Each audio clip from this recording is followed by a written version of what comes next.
Okay, so we are live, and we're playing some Lamentations of the Flame Princess. Kind of modified rules here a little bit because we're making a short campaign that's going to kind of follow the story of The Eyes of the Overworld by Jack Vance, or it's going to start that way. So we are modifying some of the Lamentations rules, so if you are not familiar with the game, or if you are familiar, you'll see we're doing some things differently as we go through. But so essentially this quest finds our, we'll call them heroes, it kind of in the midst of a manse, a very kind of elaborate manse of a powerful magician who supposedly was off doing some shopping when the characters decided that they were going to, through a tip at a local tavern, decided they were going to kind of sneak in and get some magical wares from his place.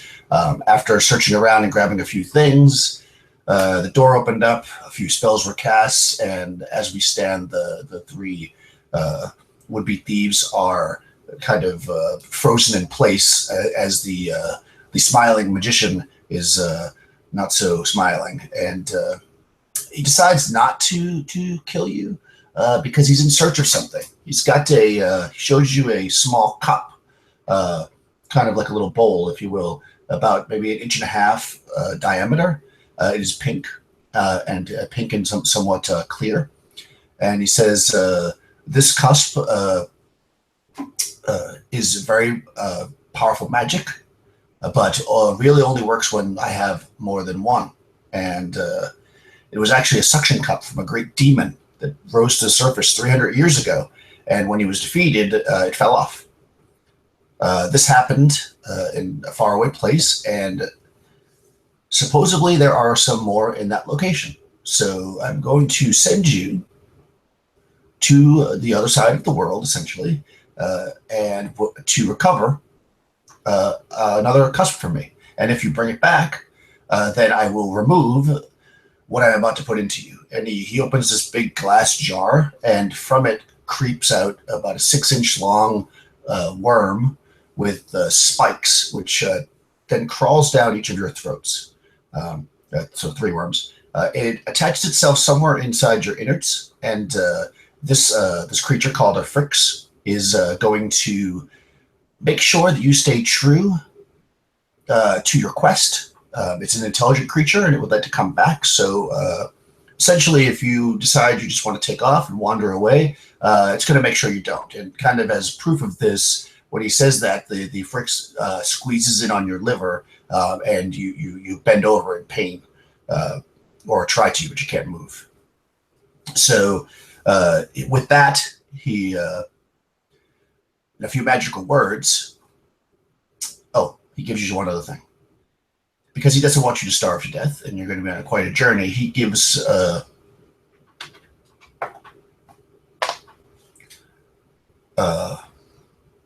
which character's name? Carlos? Martin? Martin. He gives you a little stone on a chain, and it looks like a tiny little stone, but when he puts it around your neck, it's actually quite heavy. And he tells you that if you touch this stone to anything non-living, it will make it edible for you, and you could consume it. It'll be nutritious, and you could eat, so you never have to worry about food on your quest. With that, should I give you everything? Oh, also, it detects poison. If you put it near something that is poisonous, it will chime. Okay, so he gives you that, and he calls forth a mighty demon. And this demon has a cage, like a bird cage, and you are ushered into this cage. And the demon takes off, and off you are flying towards the other side of the world. So as you're flying, let's maybe hear a little bit about your characters. We could do a little character introduction here. So Carlos, your character. My character is Mardigan. He's a fighter, and he's age 31. He's pretty tall, about I'd say he's about 6'2", about 180, 190. He's got a lot of scars on his arms from previous battles, and he wields a great sword. So he has a huge freaking sword with him, and he wears kind of a black cloak, and he has leather armor. And he's quiet, but he's friendly, and he likes having a good ale with his friends. Nice. Mardigan. How about Mike? I'm playing Sabine. She's a specialist in her mid-20s. She's wearing leather armor, which is pretty, looks used, and probably wasn't even made for her, so it's hanging a little bit loose on her very thin body. She has a great assortment of weapons on her, a lot of daggers hidden in various spaces, and a long sword on her back. No, not a long bow, a short bow, and a shield actually.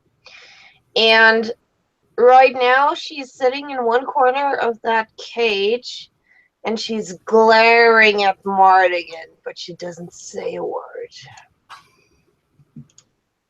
Okay, and finally Marcus. Yep, playing Martin.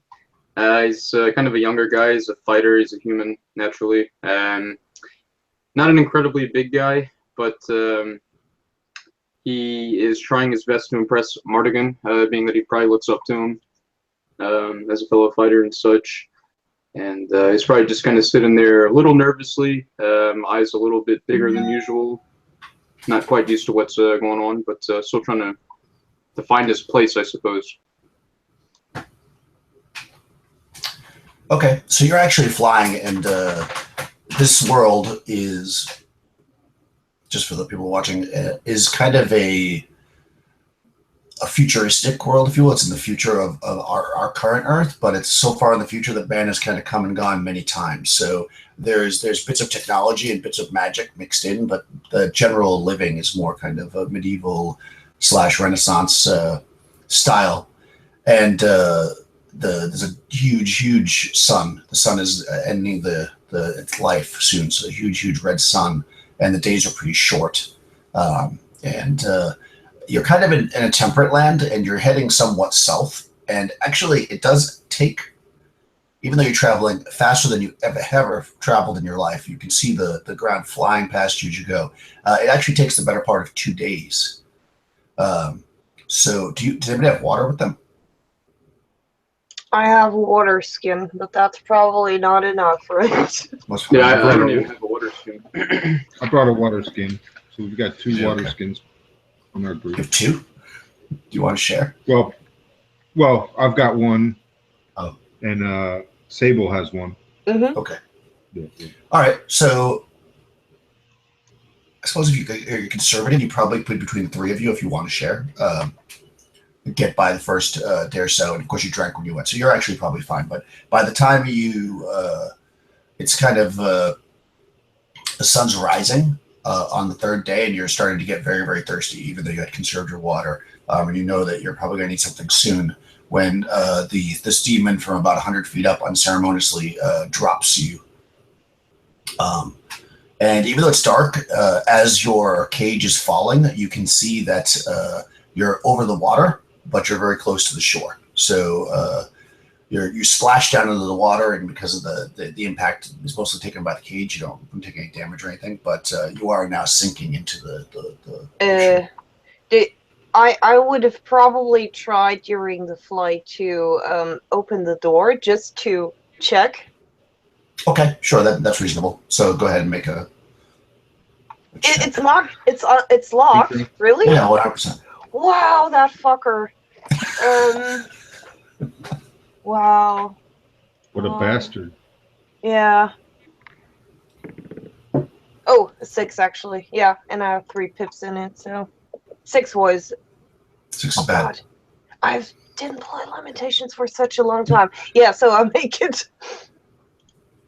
No, if you roll a 6, it's bad. You want to roll under. Oh right, yeah. Oh jeez. Oh God, yeah. No, I don't. Yeah, so you're not able to pick up, but you were traveling for multiple days, so Okay. Actually, I don't know if the rules are on limitations. Hold on, let me check. I don't know if you can check. I think you can retry, yeah. Yeah, I think so But too. I think you can just But keep it trying. always takes 10 minutes for. Yeah, for I think you're right. attempt. So you got plenty of time. So I suppose it doesn't really matter. We'll say that you just tried a bunch of times and eventually you opened it. Actually, go ahead, roll again. If you roll 3 6s in a row some crazy way, I'm going to say. Oh God. A 3. But that would be a success. No, yeah, that would be a success. Just because if you're messing it up so bad that many times, you would be a gym or a lockpick or something, or drop it. Okay, so you have actually already pre-unlocked the door. So I suppose you guys could easily get out of the cage if you want, since it is going under the water right now. Yeah. My scream is muffled as we go into the water, and I immediately try to open that frigging door and push everyone out. Nice. Yeah, so you get out, you're able to swim to the shore. It's not very far, although you do notice as the sun's kind of glinting up, and you probably noticed it while you're flying too, that the cage was like solid gold and probably quite valuable, but at the depth it's in the water now, you would probably never be able to get it out. As soon as I get to the surface, is it sweet water, drinkable water? No, it's the ocean. Yeah. Okay. Yeah, maybe one day we can come back and get those cages. Why would you want the cage? And gold. Looked like it was solid gold.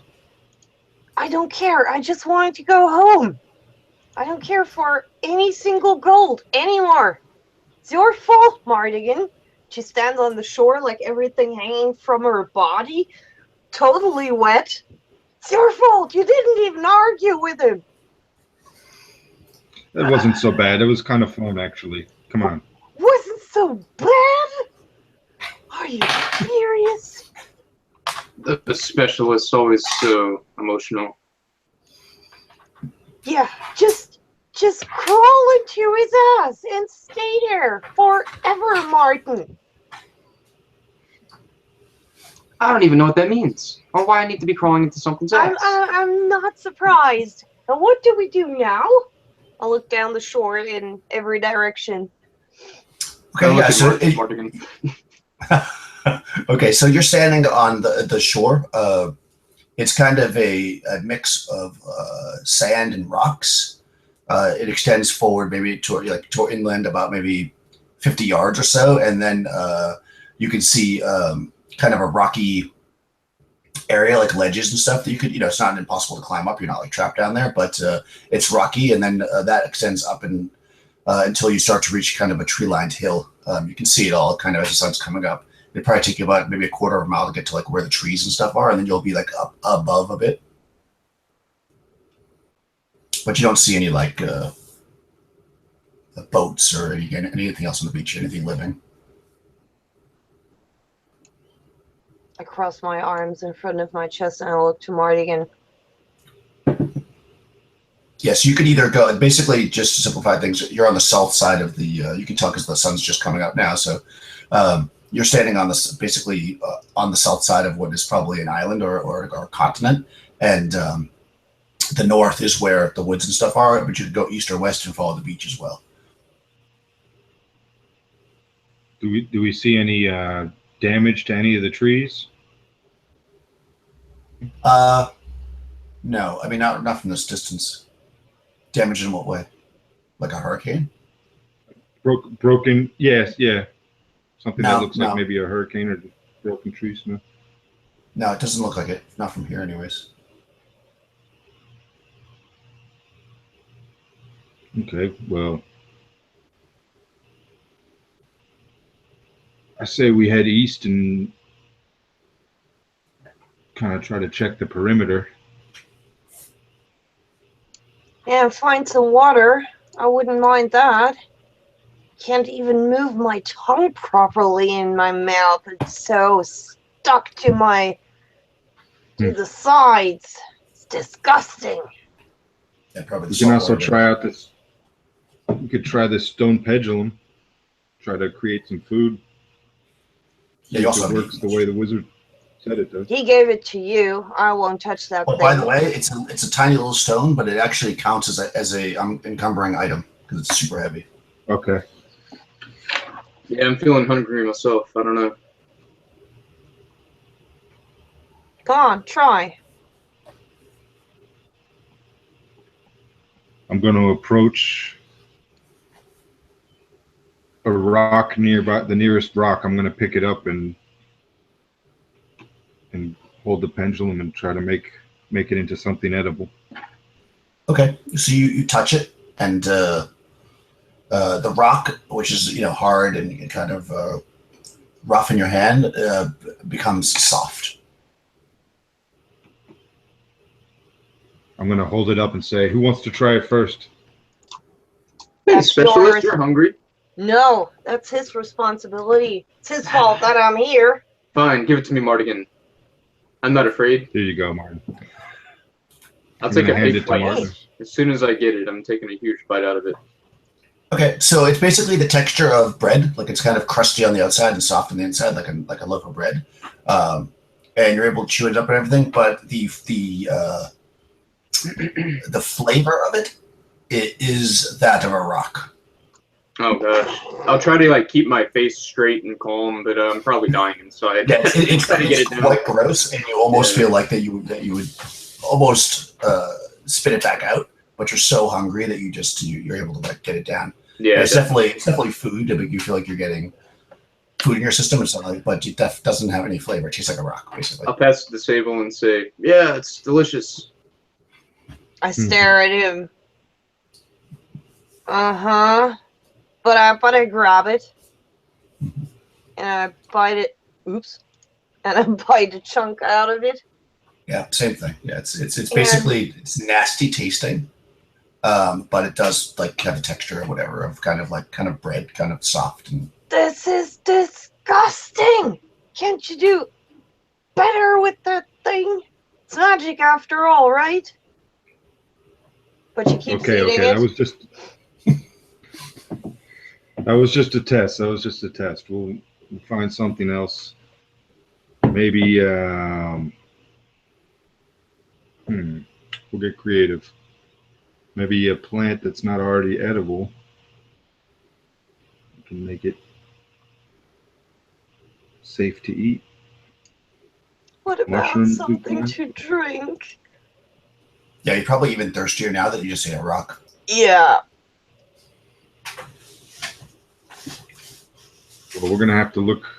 I wonder if we could maybe find a stream with some drinkable water in it. Every stream ends in the sea, right? Can't be so difficult. So let's start searching the perimeter. Okay, so you want to start working to the east, you said? Yeah, let's head east. What's the weather like right now? Is it brighter? It's actually the sun's coming up and it's quite hot. Yeah. Okay. Already, even though the sun is just barely coming up now, you feel like it's very hot, almost uncomfortably humid. Mm-hmm. Cool. Probably Why don't we travel? Why don't we travel off of the shore a bit, where we might have some shade? Definitely. Okay, so you're gonna go up into the tree line a bit. Yeah. Cool. Yeah, you're able to do that. You go up and the trees are they're somewhat smaller, of course, near the shore, and then they're growing into bigger trees as you go deeper, and you can see, and you also see that there's some hills and stuff that and kind of very rocky hills out deeper into the north, and you're traveling around. If you want to roll a survival, you can try to see if you can locate water that way. Bushcraft? Bushcraft, yeah. And I would like to look for fruit, like something which has a lot of juice, like apples or whatever. Yeah, that's a good idea. Oh. Yeah. Another 6. Yeah, I got a 6 as well. Mm-hmm. We're doing great. How about Mardigan? We didn't find. Yeah, I got a 2. I didn't find shit. Oh, almost. Yeah, so you guys, you don't find anything immediately, and you're heading down the shore. And as you're kind of walking a little bit deeper into the woods to stay out of the sun, you're kind of looking around, and you see up on this kind of small hill it's a bare hill that's rocky. All of a sudden, a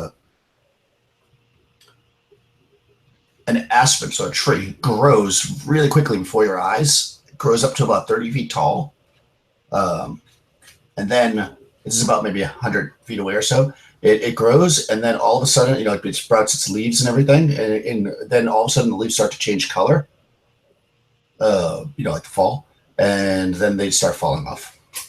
This all happens like within the span of like just a couple of minutes. You're like looking at it. That was really scary. Am I the only one seeing the tree change like that? Did you guys see that? Mm-hmm. I saw it, but I don't understand. I'll look There at must him be and but I don't say anything. Okay. Can we make a wide, big circle around this tree, please? This must be a magic island. Some kind of dark magic. Let's steer clear of the tree. But what I will do is I'm going to go to one of the seemingly normal trees, and I'm going to try to cut off a few roots and see if I can make them easier to eat with the pendulum. So I'm going to take 3 roots. Pendulum. Okay, so you touch the magic stone to the roots, and they become soft, much like the stone did. And then when you take a bite of it, it's nourishing, but it tastes like a tree root, which is pretty nasty. It's bitter. Anybody want some root? Yeah, pass it here. I'm not afraid of that. Good for your teeth. We're still hungry, right? Yeah. Yeah, I mean it's filling you up. It is food. It just doesn't taste very good.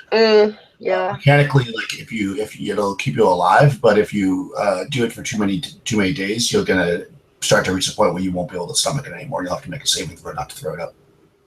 Yeah. Not because it's poison, just because it's nasty. That'll hold us over for a bit while we figure out what the hell's going on with. Yeah, it's very unpleasant, but it is food. But although you are still thirsty, so you're moving on to the east. So the shoreline is you're interior to the shoreline a bit. It starts to cut to the north after about I guess probably about a mile or so, and you can see that it's coming into a bay.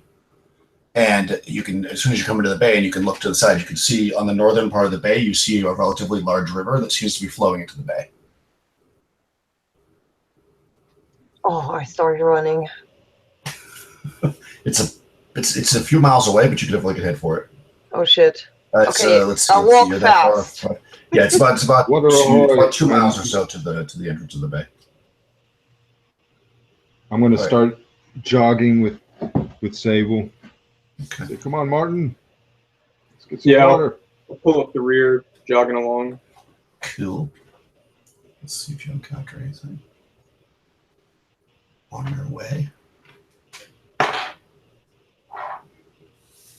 Do you have anything, Martin, that you can fill with water? Let me check my inventory. Like a vial or anything? Negative. No? Okay.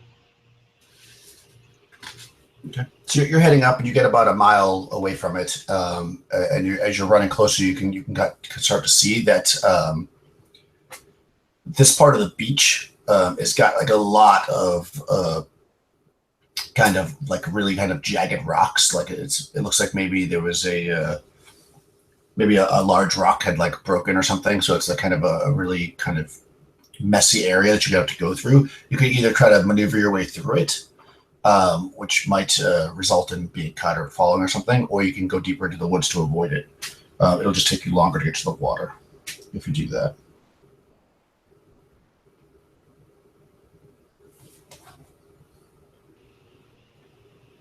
Well, how much longer?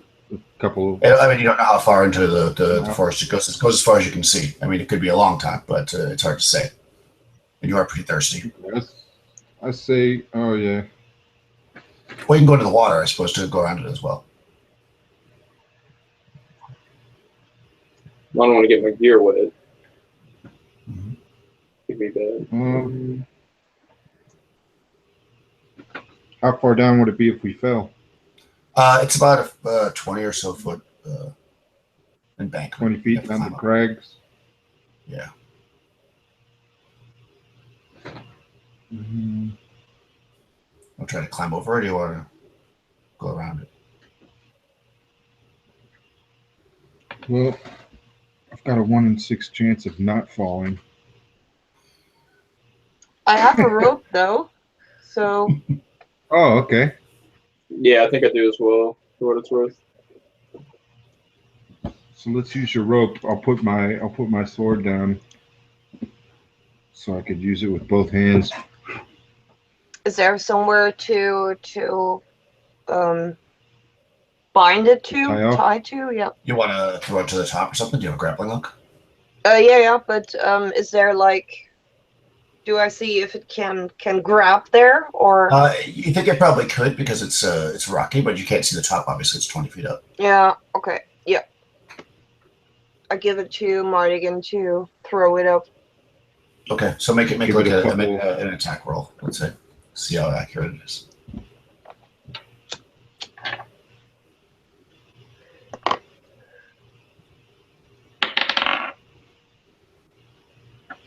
Ooh, I got a. Well, so it's good. It's below my. I want it to be below my strength, right? No, just make an attack roll. Just roll a d20. If you're trying to attack something. Plus your dex if you bonus. Have it. Plus your attack bonus, yeah. Okay, so.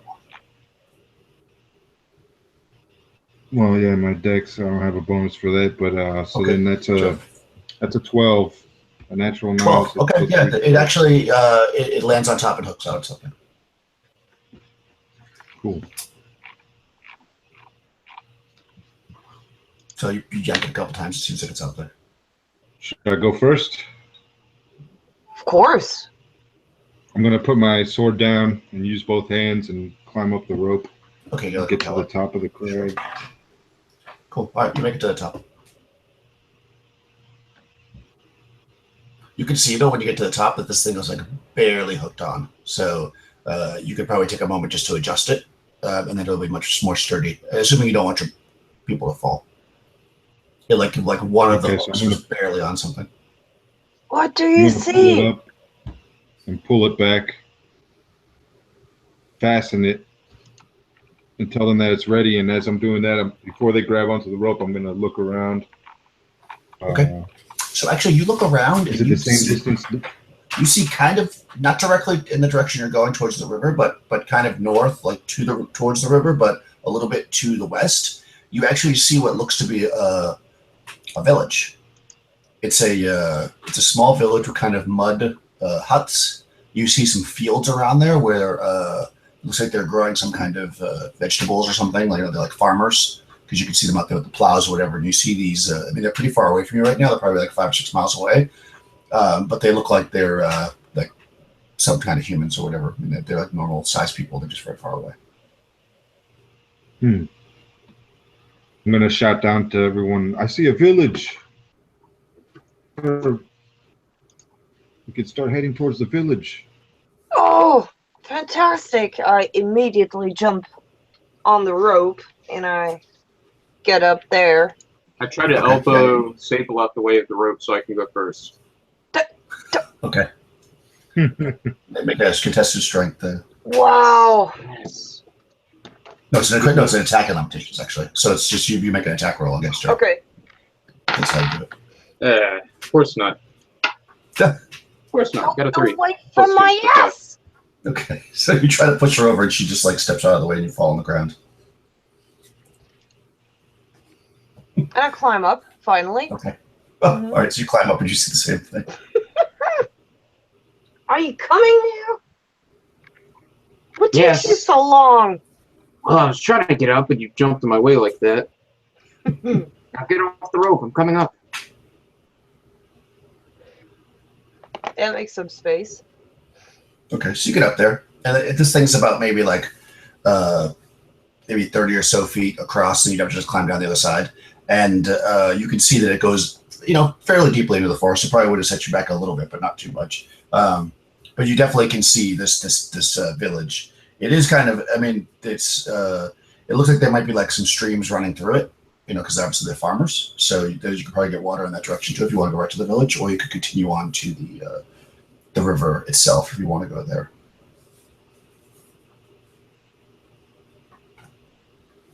Where would you like to go? I say we head to the river first. Oh yeah. Yeah, definitely water. Okay, so you just got to go to the prime river to just get yourself kind of watered up before you head in and adventure and see anybody.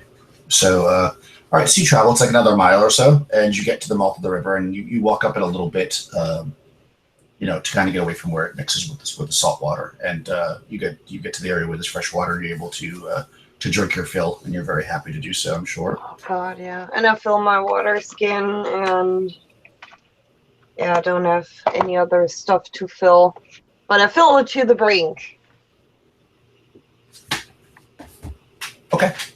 Yeah, so you fill up your water skin, you drink water, you're kind of resting there for a little bit.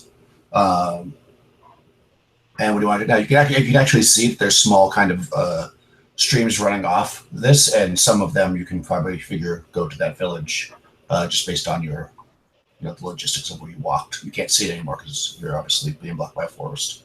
Yeah, I just drank my fill out the river. I don't know. It's been a rest up, yeah. Okay.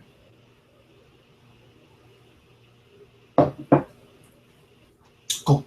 It's probably like around not even noontime yet. I mean, you were walking really slow to start off with because you were so exhausted, but you rest a little bit. You got some energy back. What would you like to do now? Well, I put down my sword.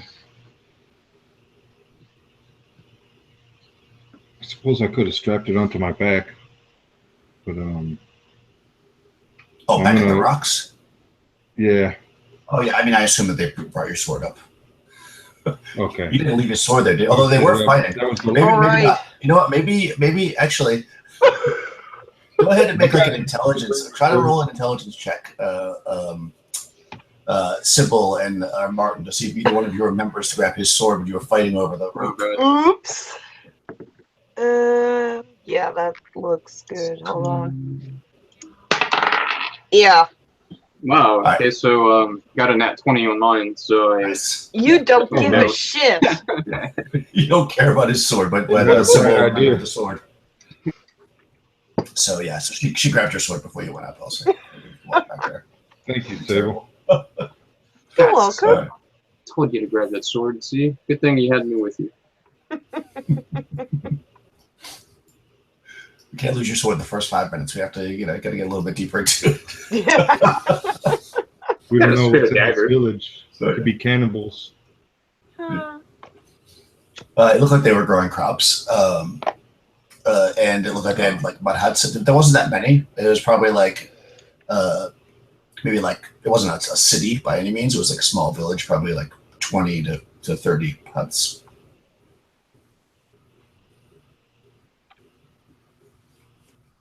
It definitely looked So I'm thinking we start heading towards the. Maybe we can get some sort of. Maybe someone we can talk to and find out about where the demon may have been, where we could maybe find the cusps that we're looking for. I would like to know actually where we are, but yeah.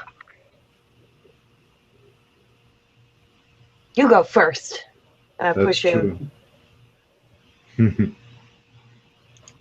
Okay, so I'll start heading towards one of these streams that we think maybe. I'm guessing they're leading northwest. Yeah, so now it would probably be slightly to the mostly to the west, but a little bit to the north. Yeah, but more west than north at this point. But yeah, you're able to follow the streams, no problem. Let's see. Ooh. So as you're approaching,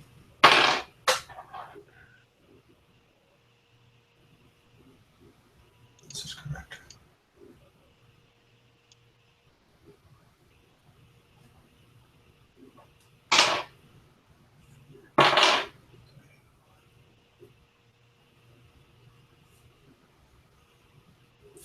Okay, so you're kind of walking along the stream. You know, now there's water, so much water. Like gut's probably full of water right now, and stones. But you know, now you're kind of sick of seeing it. And as you're walking up the stream, you hear kind of a commotion. Probably like a few hundred feet in front of you. You can't see anything because it's kind of pretty heavily forested, but you could hear the sounds of like people being. There's some swearing. They're speaking in your language in English. They're yelling and they're like, "Get in line, get in line!" And then you hear like some like a sound of a whip. Yeah, Slavers. So it's kind of like a commotion. Sounds like slavers. Yeah, great. We will end up in the cage again. And again, I look at Bardigan, like with anger in her eyes. It's your fault. We won't let that happen. We won't let that happen. I definitely don't want to be a slave. Who would want that anyway? Let's approach. Should we approach with caution? Maybe we have to help someone. I won't let anyone live with that fate. You're kind of sneaky, Sable. You could check it out. Watch your back. I promise I'll watch it. I'll be looking right at it. Don't let anything happen to you. Yeah, and then you'd step on a twig. Forget it. Stay far away from me, please. And No twigs. As I step on one. Luckily, they're making a lot of noise over there, so they probably don't hear. Yeah, perfect. Yeah, I step to the side behind a tree, and if it works well, they shouldn't see me at all anymore. Let's see. Yeah, that's good. I'm stealthy. Cool. So you sneak forward about the 100 feet or so, and you see that there's 6 guys. They have like daggers on their belts. 2 of them have whips, and there's about a dozen kind of cowering people that are just wearing like loincloths, and they look like what's your intelligence? 10. Okay, they look like they're either really hurt or they possibly could be diseased because they've got lots of cuts all over them. And they seem like they're being tied up and brought, tied up by these people with the whips. And somebody had fallen down, so he's whipping one of them. And the other ones are just like watching and laughing. They don't see you. What a fucker. Yeah, I walk back and I say, they are whipping people who can't even defend themselves. They're maybe even sick. I don't know. I will show them. Maybe that's their culture. Wait. Maybe that what? It's their culture. I don't care if that's their culture. How many slave masters were there? Oh, How many only whippers? 2. Well, we could take them. Yeah, definitely. Come on, Yeah, we you can can handle that. take those 2 on your own even. Let's go confront them. And Right. I bring them via the best path close to the slavers. Okay, so yeah, you kind of get close to the area, and you guys pop your heads out of the bushes, and you see these 6 slavers and about a dozen or so slaves. And now the one that was on the ground has gotten up since then, and they're now starting to move forward. They don't see you. There's let's say 3 on each side of like the line of the spread out amongst the 12 slaves, and they're starting to walk away from you to the north. And before my 2 friends here can complain that it's 6 but not 2, I just shoot an arrow at the closest one. Yeah, as my mouth opens. Gosh. Like, wait a minute. It's too late. Let's see. Oh. I shoot my foot. Okay. I rolled a 1. Oh, really? Okay, so you go to shoot the I could arrow, say- and maybe because the water or something was had corrupted that one arrow, so when you pull it back, like it like sags and snaps or something. Well, let me see if they don't seem to notice though. Like they don't turn at all. Oh shit! Can I take a shot as well with Yeah. the short bow? So far. Let me show you how to do this. 17 plus 2? That is. Okay, sweet. It's a D6 in Lamentations. 3. 3. All right, so your arrow sinks into the back of one of the slavers, one of the ones with the whip, and he actually falls to the ground. He falls to his knees and then falls face first in the mud. I'll cry out, Huzzah! They turn. They Good one, Martin. Well, now they know. Martin, Sorry, I got excited. Got the jump on him. you don't have a missile weapon, do you, Martin? I have a ranged weapon. You do? I do not. Okay. All right. So then, yeah. So you won't go in that surprise round. All right. So they see you, and let's roll initiative. I guess we'll just start with my left stone card. So you can just roll. It's just a D6. It's a D6. Oh, actually, everybody rolls in Lamentations, right? That's how we do it. So Yep. it's a D6 plus your dex if you have it. Youpie. High is better. Oh, 1. Nice. 1. 2. Just for fun. They rolled a 1, so everybody's on 1 except for you. Do you want to shoot them before they come running at you with the bow, or do you want to switch? For now, I'm shooting my bow. Yeah. So, oops. Okay. Yeah, that fight with the prisoners and such. Probably she was captured once before, so she knows what they are going through. So she is too excited and shoots into the tree line again. Okay. Okay, so then simultaneously everybody else is going to go. They run towards you. I'm just trying to see if I don't think they can get to you. Actually, they probably can. Okay. As I was say, regardless, yeah, I'll just be shooting off another arrow whenever it's my Yeah, turn. yeah, you can definitely shoot.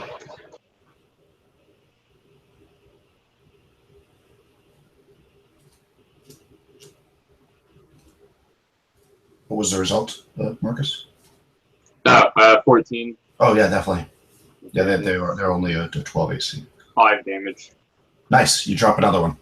So they start to come towards you, and let's see. Okay, not the one with the whip though, but another one falls. They draw their daggers and they start to run towards. What are you doing, Mardigan? I'm also going to start running towards them with my sword cocked up. Now, the one that's down, are they already past him? No, because they basically, well, it's all happening at once. So yeah, they start to run just as you do. So you're gonna meet in the middle, basically. I mean, that's kind of what's gonna happen. Okay. So yeah, if you run towards them, they'll kind of get. They can run 1/3. Yeah, you should easily be able to like meet in the middle. So you guys will like run forward. Now you have options here. You could charge.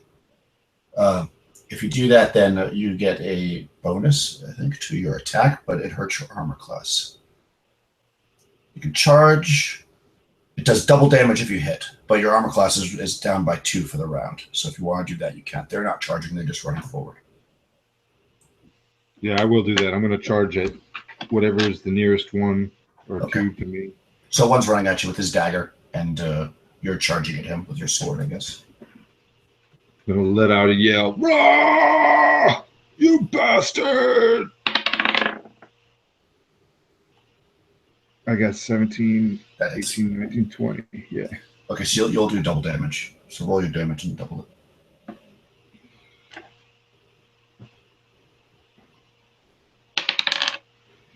That's 3, so 6. Okay, yeah. You basically, with your large sword, you literally cut this guy in half. And he just falls on the ground dead. Nice. Okay, the other ones, since that kind of happened halfway through the move, I'm going to say the other ones actually stopped dead. Kind of frightened at this point. So they don't quite make it to the rest of the party because they kind of stop, like. And I'm just looking back at them with blood splattered on my face. okay, so they're relatively like close to you, but next? not super close. So let's do initiative for the next round. We got 3. Oh, now I've got a 1. Got a 3. Okay. I also got a 3. We keep rolling Nice. the same. Okay, so you and Marcus can go. I'll say because they're kind of spread out that you can shoot one of them that's not near Mardigan if you want, Martin. That way you don't risk Okay, yeah. hitting with an arrow. Because they're kind of. No, it's 5 total. Okay, yes, that zips past one of the guys. You're trying to not hit your friend, so you kind of aim for the one that's harder to hit, maybe. And Mardigan, what would you like to do? I'm going to charge at the next. Okay. The next. Wait, at this point, we'll be charging because you're already engaged with them. Like they're within 10 feet of you. You have to move okay. to charge. Okay. But I'm yeah, just you can gonna definitely attack him as he's about to turn and run. So you can get a +2 to the attack because you're going to be hitting him in the back. So I'm going to approach him. Yeah, they're running away. Approach him. Come back, coward. Get over here. Ooh, and I got 17 plus all my bonuses. Nice. That hits for sure. So let's get a little damage. And it's not double damage this time, right? Well, I rolled a 9. Nice. That's very good. So yeah, you basically chop another guy. He turns to run, and basically when he turns to run, you chop him in half, and only the top half of him turns, and then he falls. All right. So the other 2 guys run. They don't care about the slaves. They're just out of there. The slaves are basically cowering on the ground. Can I take a shot on one? Try to maybe. Yeah, you can get at least one more shot each with the bow if you want. Me too. Yeah. Nice. With shaking hands. Yeah, and you can. Yeah. Goes wide. 13. That hits. 2 damage. 2 damage kills him. Oh shit! So another guy gets it between the shoulders and he falls on the ground, maybe 60 feet away from the group. And the third guy, the last guy of the 6, is just running like hell through the bushes, and he's kind of probably too far unless you want to run after him at this point, because they're unencumbered, so they can go 120, I think, which is further than 120. They were already 60. I'm just looking at the range for the bow, but I think it's too far for a short bow at this point. I wonder if it's worth. No, actually, no. Short bow goes 450 feet. You could shoot him again if you want. You're actually still only in medium range, but you're -2 now because you're in medium range. If you want to shoot him again, do you want to shoot the last guy? You let him go.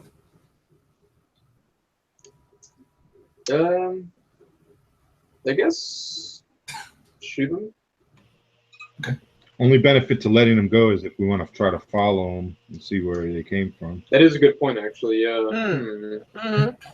Yes. Okay. Yeah, I won't shoot. I'll put number in. Okay. So you raise your bow up to shoot, and then Mardigan says, "Let him go. Or follow him or whatever." So yeah, that's a better plan, I think. Yeah. So Mardigan, you're standing next to these like 12.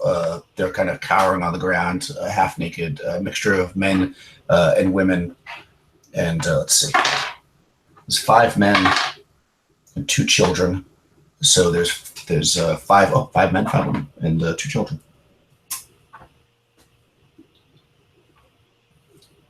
What's your intelligence? 11. Okay, try to roll under your intelligence.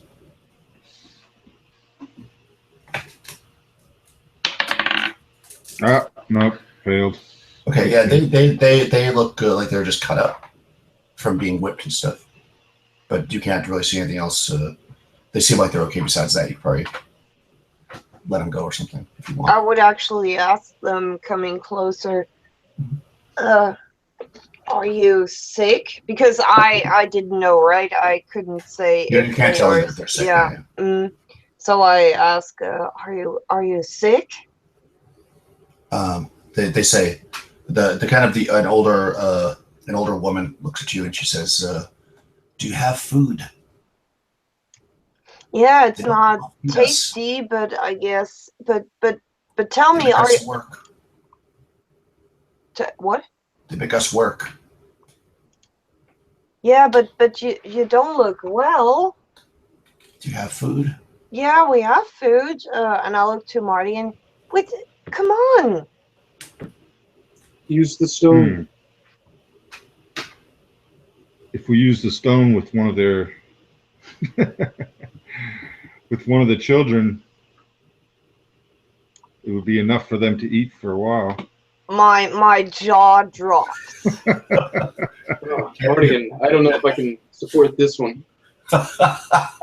Let's Let's take a quick look around. And it's only non-living. Actually, it's only like non-living stuff that you can do. It can't be a person, inanimate, because obviously that's inanimate objects. they could eat the person without you. So not a plant, then, right? Well, Inanimate it says wood, cloth, dirt, bark, etc. Okay. So that's what it Dirt. says. Yeah. So it could be any. That's. I mean, obviously, wood is a plant, but I think the assumption is like not. Dead wood. Yeah, like dead wood, not a. The roots are fine. Dead but good wood, right, Marcus? Well, Oh, yes. was there So she's looking at any you. cart? No, the only thing that they, I mean, the guys had whips and daggers, and they had rope, all that stuff in their loincloths.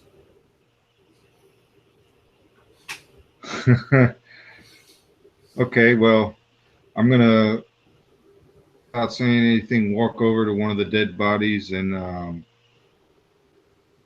rip off its loincloth and touch it to the stone. Oh, And I'm gonna hand it to one of the women. So she looks at you and she says, "I'm not gonna eat that. Why would I eat a loincloth? That's nasty." I say it's actually okay. It's actually fine. That You eat it. stone is magic. You eat it. Oh yeah, I eat it, but only like a little bit. You eat the dirty loincloth? Yeah. Okay. God. Oh my god. Okay. All right. It's yeah. It's not that tasty. It's kind of tastes. I mean, it tastes like cloth, but also it's very sweaty. So it's very salty. What? That's oh my some god. flavor. What's hot out? He's been running around with the loincloth. Yes. Really interesting flavors here.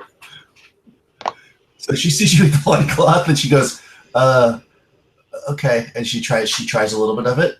And then she seems to like it actually. And then she shares it with the other people. Pass it around. Let everyone have a little bit. Can you turn all the loincloths? So this is a delicacy here. Mardigan. So I'm gonna walk over. I'm gonna walk over to another one of the slavers. I'm also gonna take. Could I get? I'm gonna take at least one dagger. Ask anybody else. Does anyone else want a dagger before I make some more food for these people? I just no. No? Okay, so I'm going to take the dagger and I'm going to do it real fast, just kind of cut off. What are there? 1, 2, 3, 4 guys. So 6 total. cloths, naked, and I'll Okay. touch them one by one, touch them to the stone and start handing them out. Okay. Marcus, are you going to eat any loincloths? Of course, yes. I feel like I might as well. Cool. All right. So you Yeah, guys have your feast of loincloths, and I mean, do you untie these people, or do you just let them eat with their? Yeah, after we or after they didn't answer my question, if they are sick, I think I forget about it and I get closer and unbind them. Okay. Yeah. So you unbind them, and they're happy to be released. And after they eat a couple loincloths, and then you're kind of near the stream, they like go to the stream and start like splashing water on themselves and stuff. They say, "We are the woman, the leader." She introduced herself finally as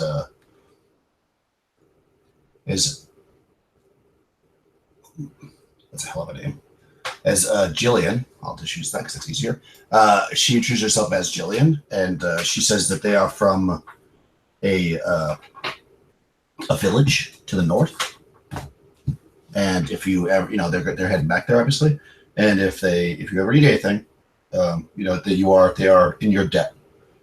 She says actually to the northeast on the coast. Northeast. Yeah. Listen. You're heading west right now, but for the northeast is where they're going. Yeah. Listen, do you know of any weird did he tell us where that weird suction cup not really. He just said nothing, that the thing came out of the ground and then went back in. Yeah. Okay. And he said he was sending you to where they were. So. Okay. How close you are is all other matter, I suppose. Yeah.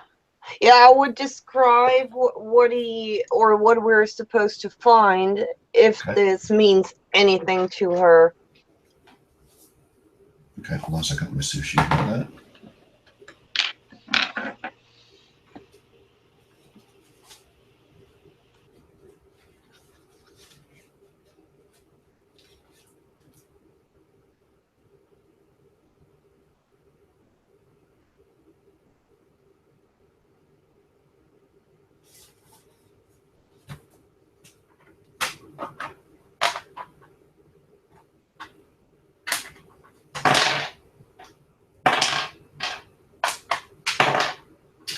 Yeah, actually, she does know.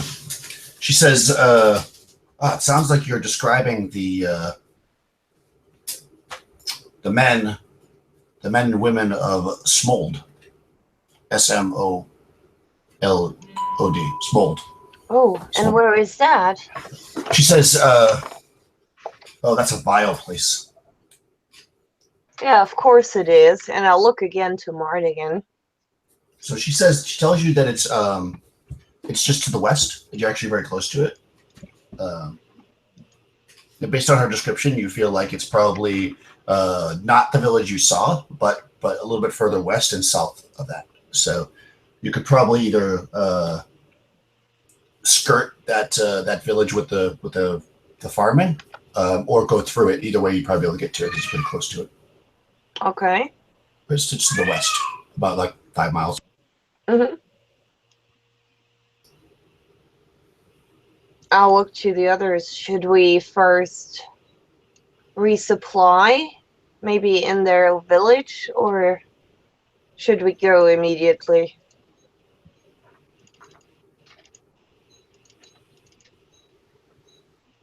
Well, we should resupply. Also, I think are we going to let the slaver get away? Oh, no. He went to the north, yeah. Yeah, right. One of us could follow him to the north, or all of us. Yeah, I think we should stick together. It's such a strange place. But that's my opinion. No, you're right, Martin. Yeah, I agree. But I think the slaver is important to follow, though, especially if he's going to perhaps tell his companions, reinforcements or something. Yeah. Okay, let us head in that direction. Okay, so she bids you farewell. They're kind of getting themselves organized. They take from the dead bodies of the slavers the remaining daggers, if you guys didn't take them, and they take some of the robes or whatever they have, so they're not completely naked. And they start heading kind of, you're heading north to follow the slaver. They're going like northeast, so you guys are kind of splitting off. Mm-hmm. They're actually following that river that you came from, or they're going in that direction, I should say. Okay, so you're heading north then to follow the slaver. So do a bushcraft with a +2, because it's very clearly a +2. pretty clear path to follow. Yeah, everybody can do it actually. No. Does anybody get it? What did you get? Like a 4. Okay. I passed with a 1. Oh, you passed. Oh, the 1. Wow, nice. Okay. Yes, you're able to follow him. So you're heading.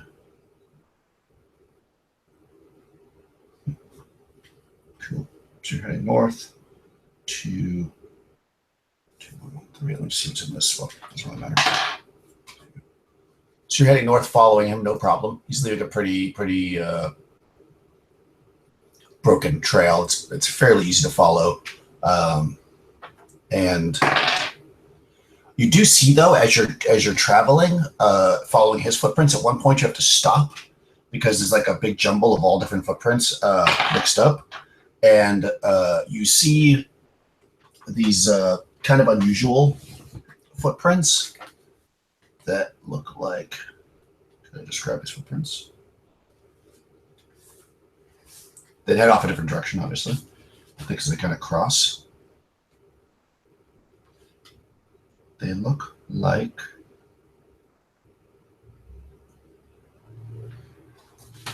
the footprints look like hands. So it almost looks like something's walking on its hands, and that seems to be going off to the west. Wines. Wins? Yep. Thanks. Okay. Yeah, it looks like as you get there and you're like, at first maybe you think he fell onto his knees or something, and you're kind of spending a minute, but with the one in bushcraft, you definitely figure out that you don't see any like marks where his knees would be, so it looks literally like there's footprints that are hands. Like somebody's walking on their hands. But that goes to the west. And right now you're going north to follow this guy. I'll walk a little bit faster. Okay. All right, cool. All right, so you follow something in these woods. Yeah, so you really, Mardigan. So you follow like a little bit more, and you start to hear the sound of like him in front of you, kind of like smashing through the trees and stuff, because he's moving pretty quickly. So you could either use some stealth to sneak up on him to get where he's at, if you want to catch him before he gets to where he's going, or you can just stay back a bit and wait till he gets there, I guess. I don't know what your plan was. Well, there's only one of us that could sneak forward and put him into submission. So. Well, I'm not sure if I can take him into submission, though. Yeah. Well, what's our goal? Do we want to ask him stuff, or do we just want to see where he's going? Yeah.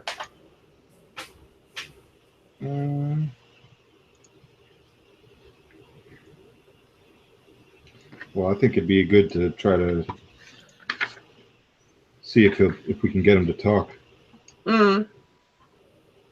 And then we could decide whether we. I mean, we already know which direction he was heading. We could see where he was headed. We could decide whether we want to let him live or kill him. Okay. Daniel, can we? Is it possible to do non-lethal damage? Yeah, you can wrestle people. Yeah, that of course. But could I like I don't know, throw a rock just to knock him out or something like that? I don't think you can technically, but you know what? Sure, why not? Well, a rock, I don't think so. You can't throw something to do it because that would be it's hard to control it. Okay. I'll do it like it would have to be hand-to-hand combat, and you can use like the flat of a blade. Mm-hmm. And we'll do it like second edition. Basically, it does half damage, and then it's all like fake damage. And if you get him to 0, then you'll be unconscious. Okay. That seems fair. So I would try to close up on him, and my plan is to pass him a little bit to the side so that he doesn't know I'm there, and I want to climb a tree where I know he will probably pass this tree under me, and then jump him and whack his head. Oh, okay. Well, for that, you can just you can do that. That's just make an attack roll. Okay. Do you want me to do a stealth again? Yeah, you'll have to sneak in and do it. Then attack roll. But yeah, that should be a wrestling probably. But which is basically the same. Yeah, we do wrestling. Yeah. Yeah. I rolled a 6 on my sneak. Okay, so you're climbing the tree and like one of the branches snaps or something, and you make some noise. And actually, at that moment, you hear on the other side of you some crunching as well. Oh, You great. think for a second maybe your companions followed you and they're like weren't being very smart. Oh, those And you idiots. look over and you see it's about as tall as a man, but it looks like a giant raspberry. Except A raspberry? Raspberry. It's like a raspberry, except it's shaped like a hippopotamus. So imagine a hippopotamus raspberry. With bubbles. That's right. It's all bubbly like a raspberry, but it's like a hippopotamus, but it's about as tall as a man. Okay, It's I stare.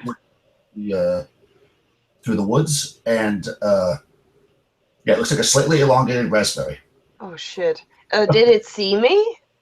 Yeah, because you didn't. Oh, great. So Okay. it's looking at you and heading in your direction. I look back. You can still climb the tree, obviously. If you want. Yeah. Oh, yeah. I want to go up the tree, and I and I wait.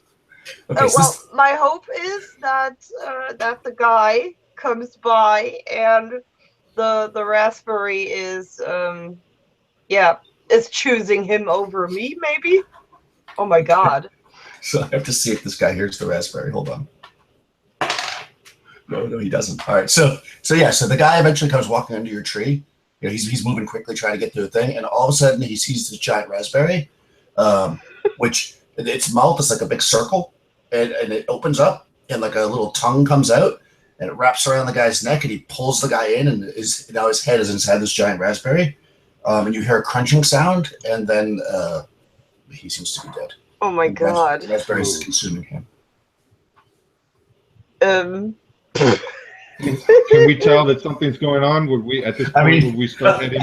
It's been longer. Well, I don't know, because you were thinking she was going to jump from the tree and tackle the guy, so you kind of hear sounds. Let me see how long the raspberry stays for.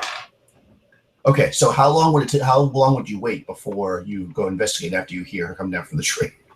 Not very long. Once we heard the branches breaking, we'd start heading in that direction. Yeah. Okay, so you come running up and you see a giant raspberry. I wave with my hands. No, go away.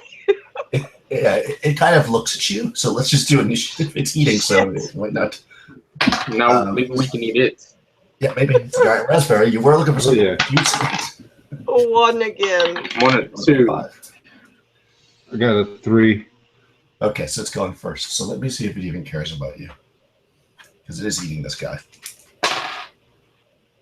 Actually, it doesn't. It just continues. You see it, and it seems to be eating a guy. Like you can see like legs sticking out, like dangling as they're being sucked into its giant mouth. It like looks up at you. I guess we're not gonna. It doesn't like charge you or anything. I make signs like, what do we do? What do you do? Up from the tree. Yeah, so your friend is like above this raspberry in the tree, and you guys are probably like about 20, 30 feet away from the raspberry, and it's looking at you. I do like, huh? What do you want to do? It decided to not do anything this turn. It's just the guy, so it's your initiative. At this point, I think we should attack it, Martin. Okay. Or, well, there's no way that we could get Sable out of the tree.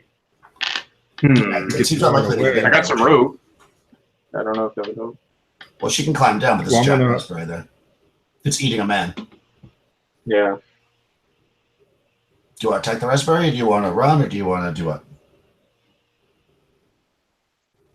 I want to run and leave Sable there. Let's if we're not going to fight it, let's try to get it to draw its attention away. Hopefully it's not very fast.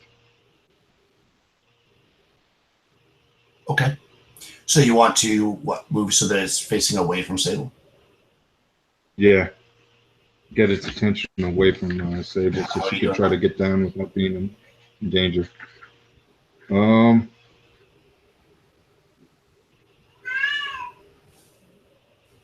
Well, first I'm going to try throwing a rock into the woods to the opposite side of Sable, on the opposite side of the the monster. Let's see if that does anything. Hold on. Okay, so it's staring at you, and you pick up a rock and you throw it off to the side. What do you do, Martin? I'm really tempted to shoot it with my bow, which I think I would have out. Yeah, probably. Yeah, I'm gonna take that, make that rash decision. You're gonna shoot the strawberry. Yes. Okay. Why not? Take a shot and let's see how fast it moves. 18. That hits. 2 damage. Okay, so your arrow sticks into the raspberry and some juice squirts out. It doesn't look very happy about that.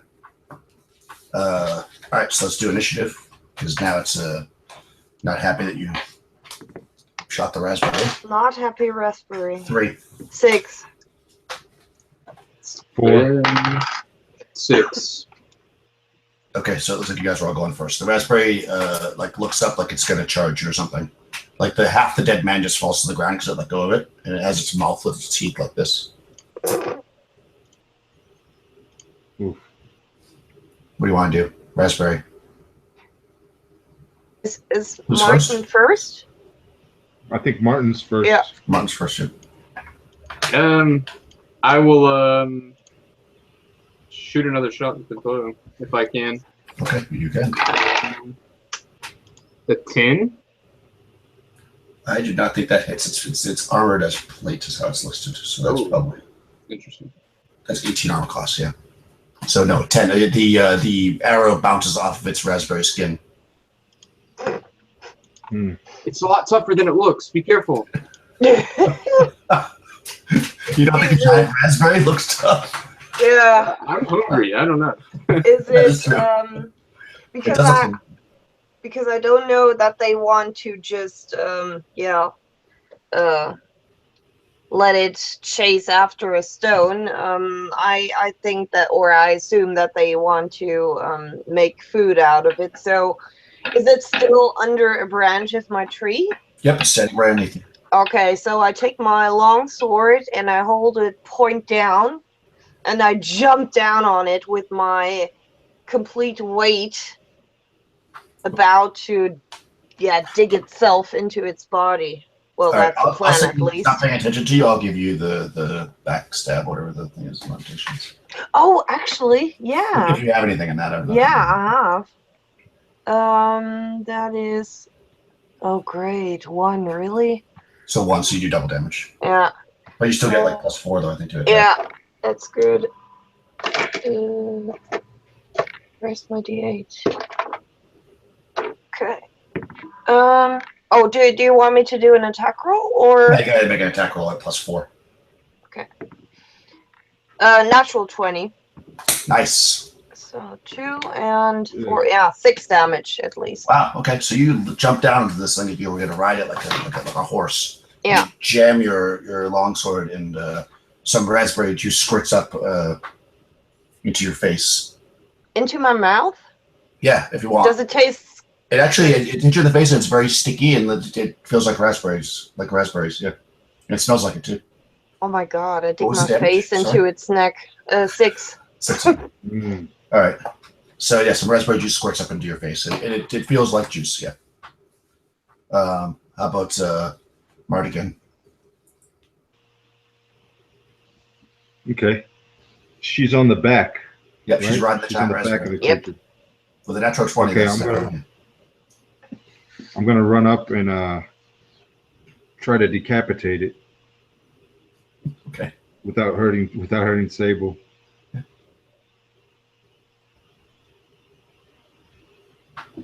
Come on, baby. Oh. 19, 11, 12. It's 12. No, 12 does not hit. So you with the 12, that's probably so far off that you just like miss it. You swing down, it moves its head out of the way, your sword hits the ground. And now it's its turn. Since you're standing right in front of it, now it's going to attack you. It's Oh shit. let's see. Oh, it also I'll think about that. It has a tail attack, so I don't know if it can hit you on its back. I don't think it would be able to hit you if you're on its back. It might try. It's going to have like a low chance. All right, so first it's going to try to bite Margan. So its weird mouth kind of comes towards you and tries to bite you with its raspberry lips. And it rolls a 13.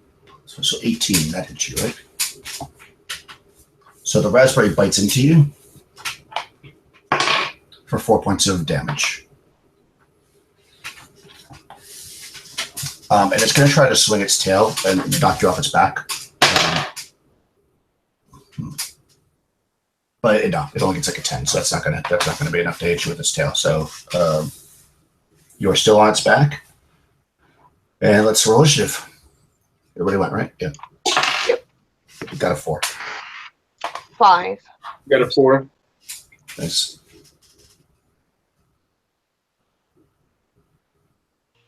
Six. Nice. Okay. So the raspberry bit you, and you get to go first. Okay. So I'm gonna go for him again, but this time I'm gonna do a side swipe and try to cut his legs and arms.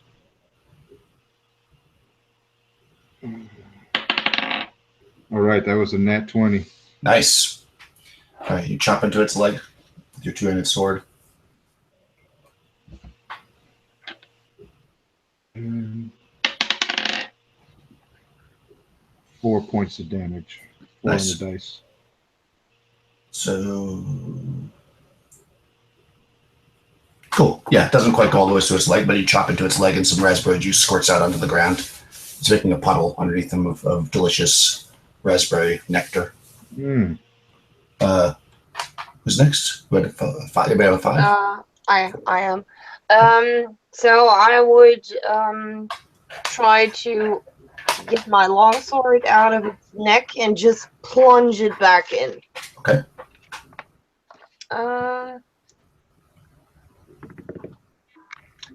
15 on the die plus 17. Okay. It has an 18 armor class, but I want to give that to you because you're on its back, so you should get some kind of a bonus. I think you get +2 because you're hitting the back, so that should give you an additional. That'd be 19 then, right? Yeah. Unless you want to give yourself +2. Mhm. Okay, so go ahead and do some damage. 7. Nice. Yes. Yeah, you probably put it in the same hole because that's a deep chunk. And I hold my mouth open so I get its juice. Yeah, there's like a fountain of raspberry juice like flowing up all over the place. Man. You can smell the sweet nectar. How about what was your roll, Marcus? I was on a 4 as well. A 4. Okay, so you're gonna go at the same time as the creature. You can go ahead and go first. Okay, well, I'm gonna drop my short bow. Okay. And then I guess take out the long sword, but I think that'll be a -2 to hits. Yeah, that's -2. Can I do all that though in one action? Yeah, if you drop it, you can, and then you can actually charge because you're far enough away. Actually, you can charge too. I'm sorry. Did you? Oh, sick! I rolled a 1. Okay.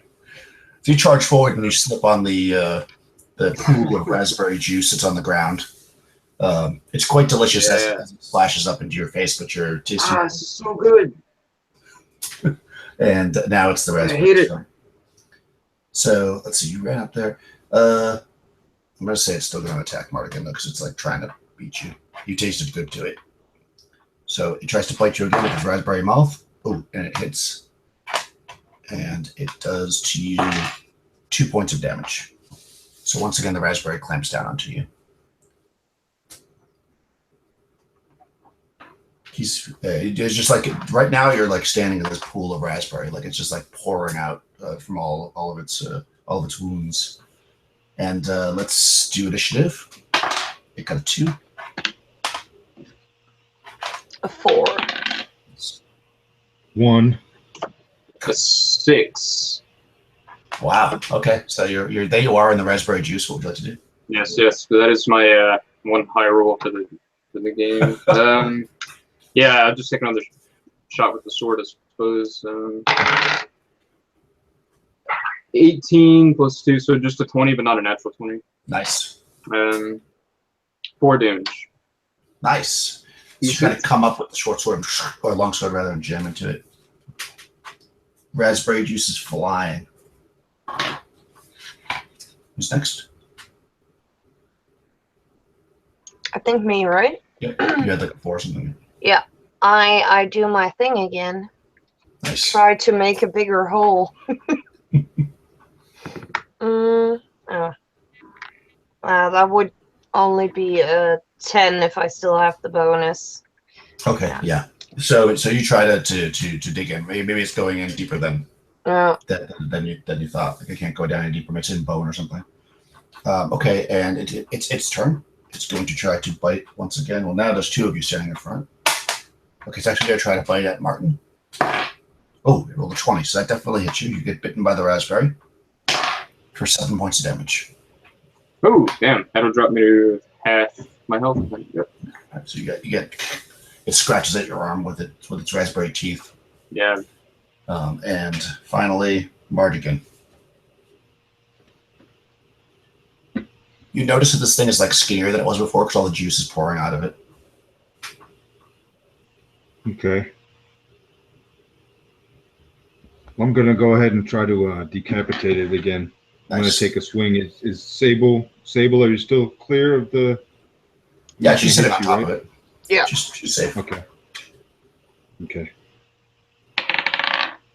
All right, I got an 18. Nice. Plus my bonus. That's 20. So... Right, it's some damage. Let's see. 3 damage. Nice. You hack heavily into its neck, and it's just barely clinging to life at this point. Doesn't quite fall off, but it's like now the juice is just like it's all in your feet. Your clothes are all sticky. And initiative, which is likely the last round. 3 on the dice for the monster. 2. Nice. 5. Nice. At 2. Nice. Okay. So let's see. Our fighter, Mardigan. You want to take another jab at this thing? Yeah, I'm going to try to take what I'm hoping will be the final blow. Because I'm hurting. 12 plus 4, 16. That's a 16. Now you need 18 to hit. So nope. Doesn't quite get all the way past its stickiness that is its armor. And I think it gets to go because it's on a 3. That's before both of you guys, right? And it's going to go for Martin again. And it gets a 17, which hits you, I believe. Should you? So once again, the raspberry bites at you for 2 points of damage. Oh, it's also going to swim with its tail again, although it hasn't been very lucky with that. Okay. And now we're down to, I think, Martin. Right, Sable rolled a 1. Let me see. He's barely standing. Okay, so that's a 16 total. No, doesn't quite make it. Ah, shit. It's got a thick raspberry hide. So close. How about our Sable? Yeah, let's try again, right? I Giant scream and I take my long sword again and you die now. That looks better. Plus 2. I have still my bonus, right? Yeah, you get plus 2. Then it's a 16. Nope, you need 18 to hit. No! Shit. That was 7 damage. Oh, sorry. No Okay, so I raspberry guess that wasn't the target. last round. Oh, maybe it is. Now it's our fighter, right? You're last, Mardigan. I'm last. Finish Now it. I'm starting to get angry. I'm going to try to finish it. We're going to have some raspberry tarts tonight, friends. Yes! Ah! No? I fumbled my Oh great my sword god. slipped right out of my Me hand. now?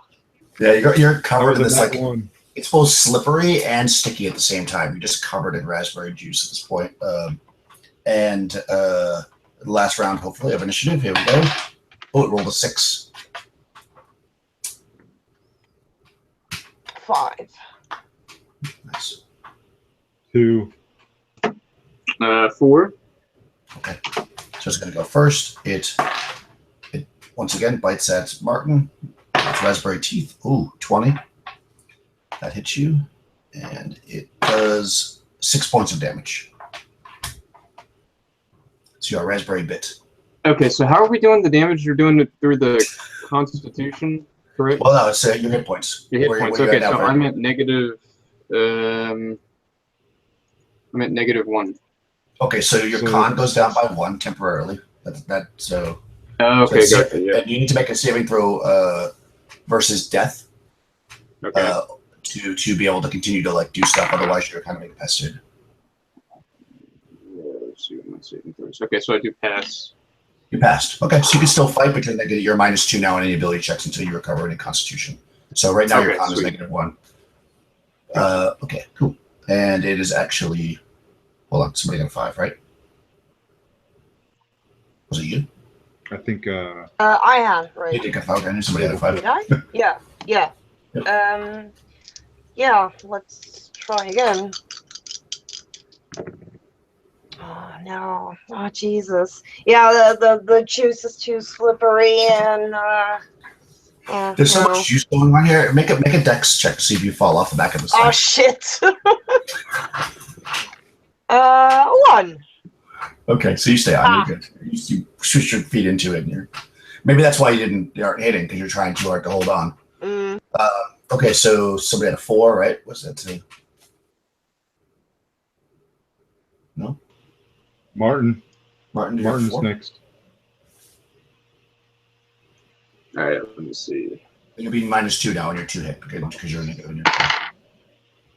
Yeah. So with the -2, it's going to be a 3. Okay. All right, so you're kind of beat a bit, so you step back. You've actually got a gaping wound now, a gaping strawberry wound. It's hard to tell where your blood starts and the strawberry juice ends. And the Mardigan. Okay. This thing is barely I'm holding gonna- on. Covered in raspberry juice. I'm going to try to wipe some off of my hands. And I'm going to grab the sword and just take another swing. Instead of swinging, I'm going to jab it in to the front of it. Nice. Try to hit it where I think its brain would be. Oh, no. That's not enough. No. 15. Nobody really knows where Raspberry's brain is. So, no. Put some effort into it, Mardigan. Okay. Everything's slippy. So possibly the last round, I keep saying that. Oh, God. I roll the initiative here. It's got a 3. I've got a 3 as well. I got a 3 as well. I got a 2. Okay. 2. All right, so I guess the 3s, everybody goes at once with the 3s. Go ahead and make your attacks. Very exciting. I got a No. And so you almost, it actually hit for 4 points against Martin. So now your con is -5 down from where you started. Yeah, so I'm cool. Yeah, well, you still get a decent amount of con, but you do have to make another save to stay up. Okay. So Every time let's you see. do. Oh no, definitely fail. Okay, so you fall. You're not unconscious because your con is not low enough, but you're basically unable to do anything. You kind of fall down to the ground, just like with a hurt wound or whatever. Yeah, just Kind like, of- oh god, this raspberry juice. Exactly. Okay, so and finally, Mardigan. Would you like to finish the Now strawberry? I'm getting pissed. Wrestler. So I'm back. I'm taking a couple steps back. I'm just like, ah! And I raise the sword with 2 hands and bring it down. I'm going to try to finish this bastard. Oh! This slime, raspberry slime, is not letting me do anything. Oh my God. The Okay. 6. So one more round. You got a 6 in its initiative. It thought it was going to die, but now it's actually making a comeback here. 6 as well. Let me check. A 4. Okay. 1 for me. 1. All right, it's going first. Let's see. They're going to try to. Okay, luckily for you, it's going to go after Martin this time because that would probably be very bad for you. Martin on the ground. Go ahead, though. You can attack first. Great. I'll do it at the same time. He misses. Oh anyway. God, a 1. Oh God. Okay. Oh, It man. also misses. So this is just a one big mess going on right now. Jeez. There's not going to be any juice left by the end of this. The raspberry is basically like draining Yeah. all over the ground. What about Mardigan? Okay, I'm gonna switch dice first of all. I'm gonna do the same move. I'm just getting real frustrated now. I'm ready to help Martin and eat some of this creature. That's a 10. Guys, this isn't working. Oh man. Okay. It rolls a 4 for its initiative.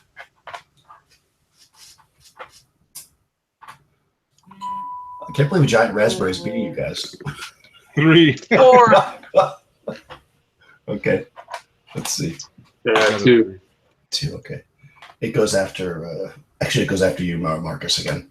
It decided the moving target was harder to hit. Mhm. Okay, but go ahead, Mikey. Go ahead, Sable. Okay. 18, Yes. but only 3 damage. Okay, that's exactly enough to kill it. However, it was simultaneous, so it still gets to attack Okay. your friend on the ground that's bleeding out. Oh, it misses that.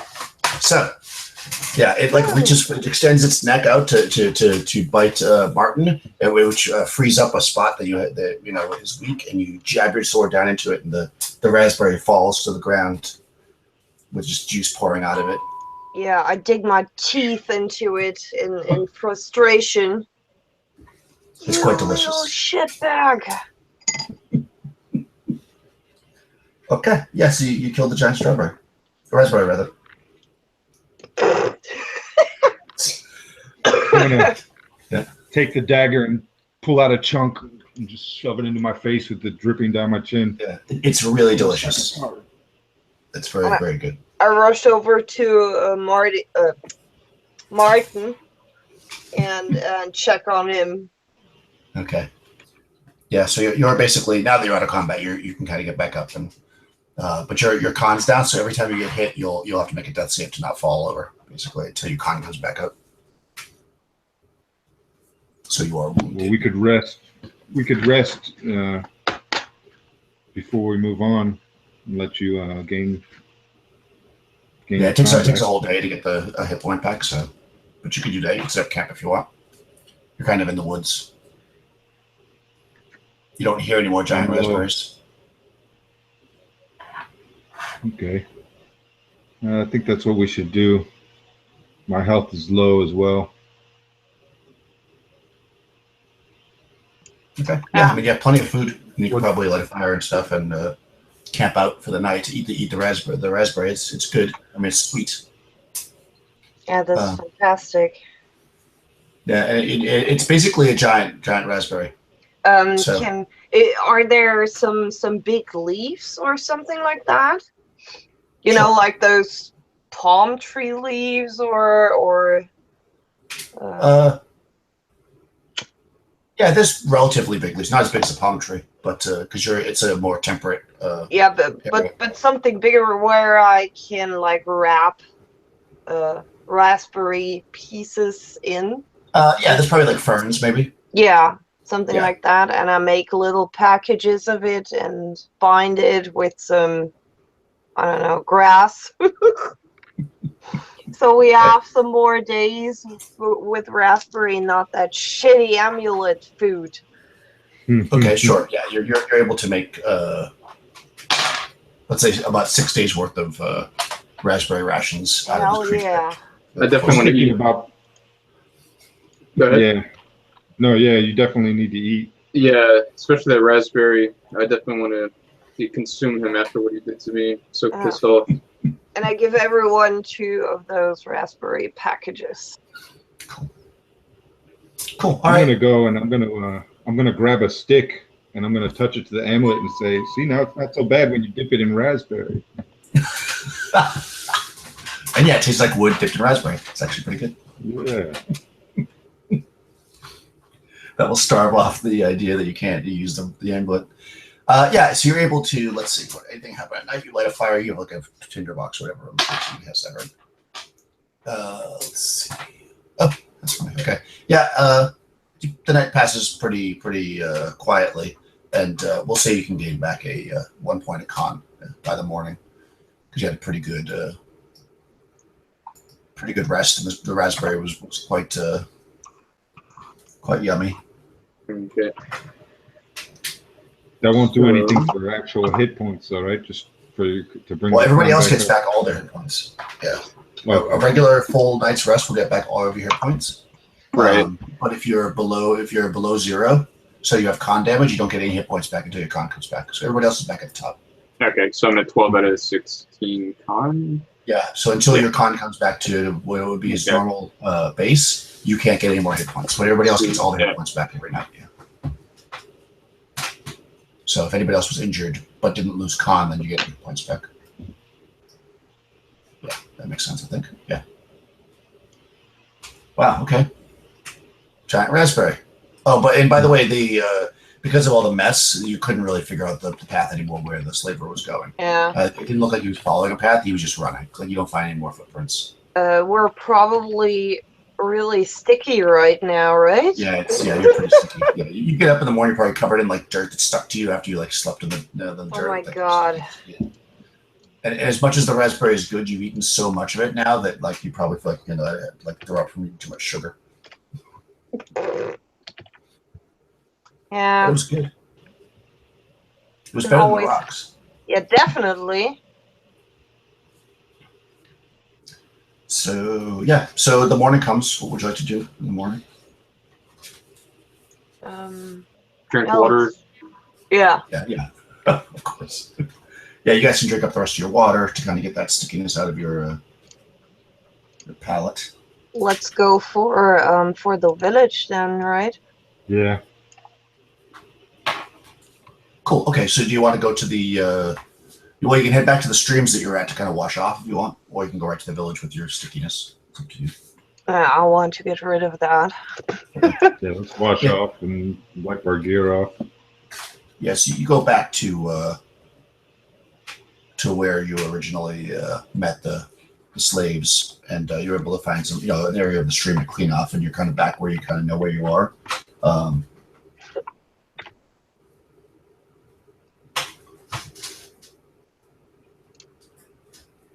Up here.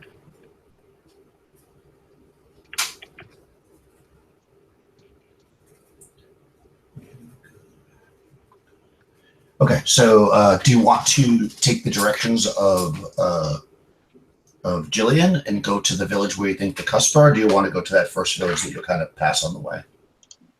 I think the directions of the women, right? Do you say, guys? I look to Mardigan, but I say I agree with Sable on this one.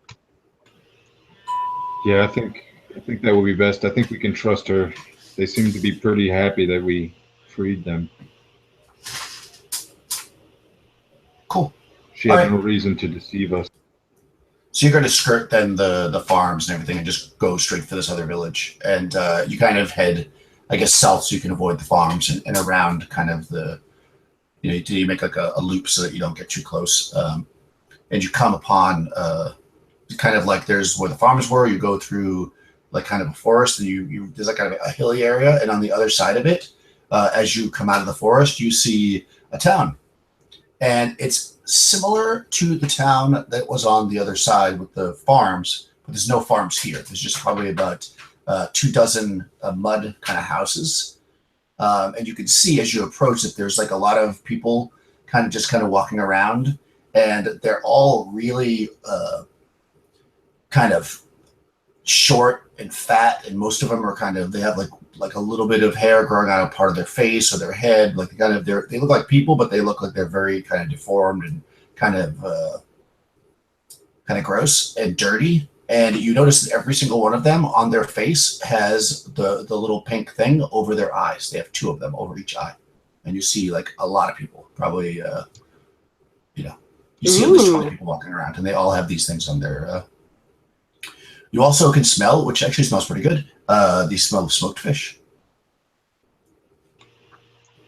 Ooh, that sounds really good, actually.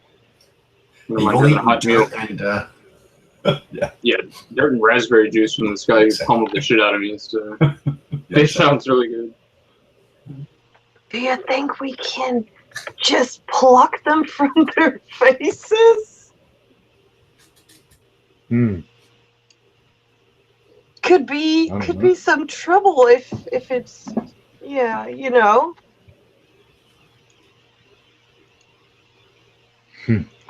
Pluck the little pink things from their eyes. Yeah. Yeah, it's a great idea. Why don't you try it? It's not my fault that we're here. Well, it's none of our fault, really, you know. Of course it Artigan is. does know best. No. It is. So are you taking the blame? Is that what you're getting at? What? No. But it was Mardigan's responsibility to make a good bargain for us. And don't tell me Well, this we were is a set good up. bargain. We were manipulated. I'm Can't blame not. I just don't want to. I mean, I'm a woman. Well, yes. Yeah. So ladies first. No, I'm not supposed to go into danger. That's his area of expertise. Okay. I'll lead the way. I'll follow Ha! Let us approach. as my eyes Okay. glare at Sable like daggers. Okay, so you guys walk towards the village, and you see, you kind of get into the area of the village proper, and these people, that most of them are kind of just ignoring you, and they're just kind of walking past. And what's actually interesting about it is the way that they carry themselves is really interesting. Even though they're kind of nasty and dirty and stuff, they like have their shoulders back and their chins up, and they're walking very proudly around, and they're kind of ignoring you.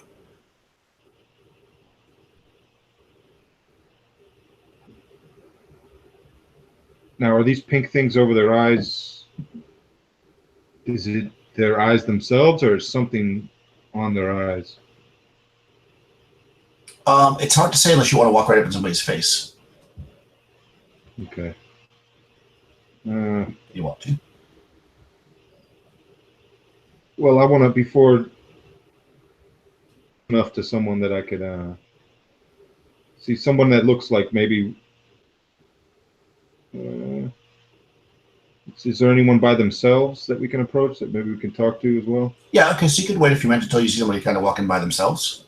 And Yeah, I'm going to wait till. Yeah, you stand there for a couple minutes, and like I said, people aren't really paying any attention to you. They're kind of walking around, and they're having their own little conversations. Some people are, which is kind of gross to you probably, but some of them are actually like having sex, like in the street. Like it's like they're very animalistic. And then this kind of he has white hair, so he's an older gentleman who walks past you. And close enough where you can check him out if you kind of like stood in front of him. He's moving, so you're gonna have to like stop him if you want to be able to really look at them. I'm going to jump in front of him and stop him. Okay. And I won't so say when you jump in anything at front of him, first. yeah, you jump in front of him and he stops and he kind of looks at you. He seems like all of a sudden he seems to realize you're there, like almost like he couldn't see you before. And what do you say? I'm going to say, "Old man, can we talk to you for a minute?" So he says, I didn't see you there. Welcome. Welcome to the village of Schmood. They call me the Elder. How can I help you, stranger? Well, I'm Mardigan, Elder. We've come from very far, and we were led here. We were given a tip that what we're seeking could be here in the village. Ah, well, this is a fine village full of many, many luxuries. Perhaps you would like to be with some of our women or indulge in our fine feasts of food. We are very hungry. Ah, then he points over. There's like kind of a mud hut. It's kind of like, it's longer than the rest. It's kind of like a hall, if you will. He says, go into the fine dining hall. Take anything you'd like. We have so much here. We offer it to anyone. Thank you, Elder. That sounds very good. You're quite welcome. And then he kind of turns and kind of walks around you and starts to walk away. And yeah, so when you were looking at them, it looks like they're probably stuck onto their faces, not their actual eyes, because you can see their eyes through them. Okay. Almost like a monocle, but they're rounded, so they're stuck like completely on. So they look almost like a frog's eyes, but they look like they're stuck on with glue or something. You know, something's holding them on. I'm going to turn to my companions and tell them that it looked and that I think maybe it's some sort of an enchantment, but this guy seemed very friendly, so maybe we should leave it be for now. Those people are weird. And what do you mean, just leave it be for now? We need those things. First, we can make sure that we're not... Morgan, so. Yeah. If we're worried about being poisoned, we could always use the amulet and make sure we're not dealing with anything like that before we eat any of their food. Definitely, I don't trust them.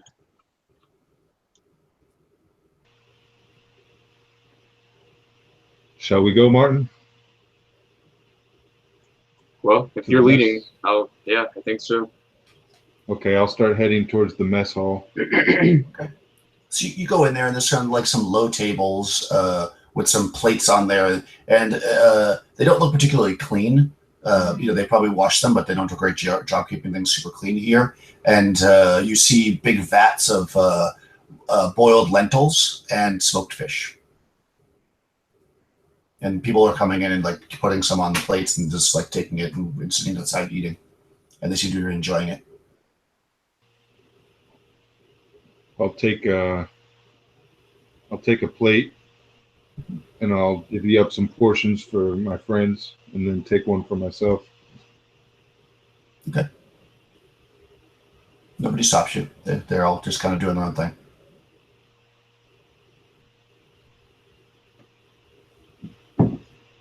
So we'll sit down and I'll start. Well, first I'm gonna just in case I'm gonna put the amulet towards the food and check for poison. Okay, it doesn't chime. Okay. So as soon as that happens, I'm just gonna start scarfing down. I'm gonna look. Yeah, it's you know, it's not at, great food, but being that you're really hungry and all you've eaten is dirt and strawberries or raspberries rather, yeah, it's good for you. It tastes like lentils. There's not any seasoning or anything. It's just basically boiled lentils and smoked fish, which is, you know, kind of pretty good. I'll watch him, and as he doesn't keel over after a few minutes, a few seconds, I dig into it as well. Okay. It's not terrible. And there's also, I should say, also a vat with water, and people are just taking like scoops of water with there's like cups there or whatever. Mardigan, I tell you, if I grow those suction cups on my eyes, guess whose fault it is? Yours, Sable. What? I poke him with my elbow. Well, it's not poisoned. Maybe that's not considered a poison. Never know.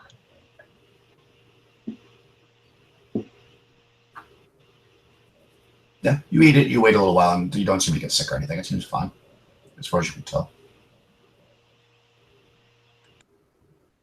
Again, it's not fantastic, but it's okay. But you definitely see people that are coming in and eating, and the way they're eating, you know, you've eaten fine food before. Like the way they're holding like the dirty cups of water and the food makes it seem to you like they're eating like they're really appreciating it, like it's a fine feast. They're very kind of civilized in a way that seems odd for the way they look.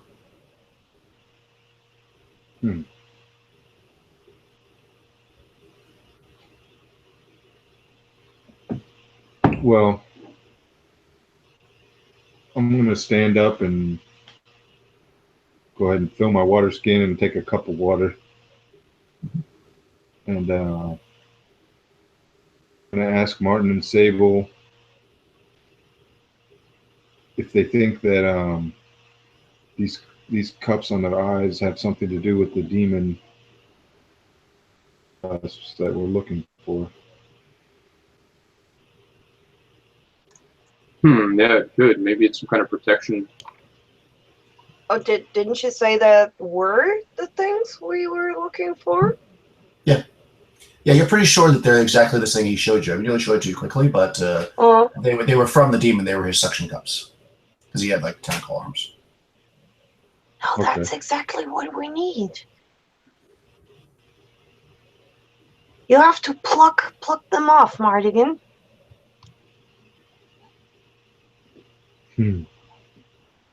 Okay, so start kind of nonchalantly walking out the front of the mess hall and look around. And I'm going to look around, wait a few minutes, and look around for another villager that's by themselves.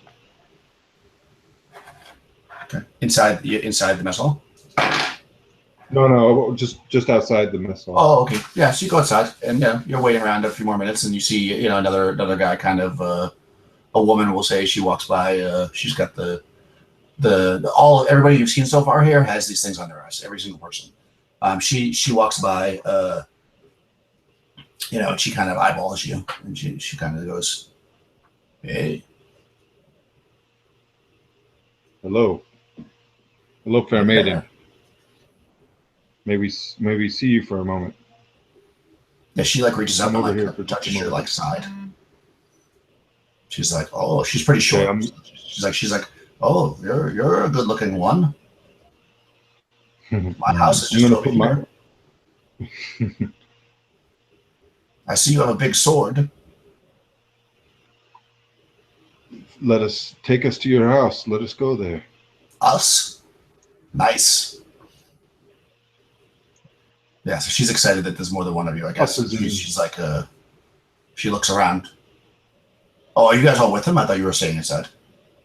Oh, I keep my distance, but I peek.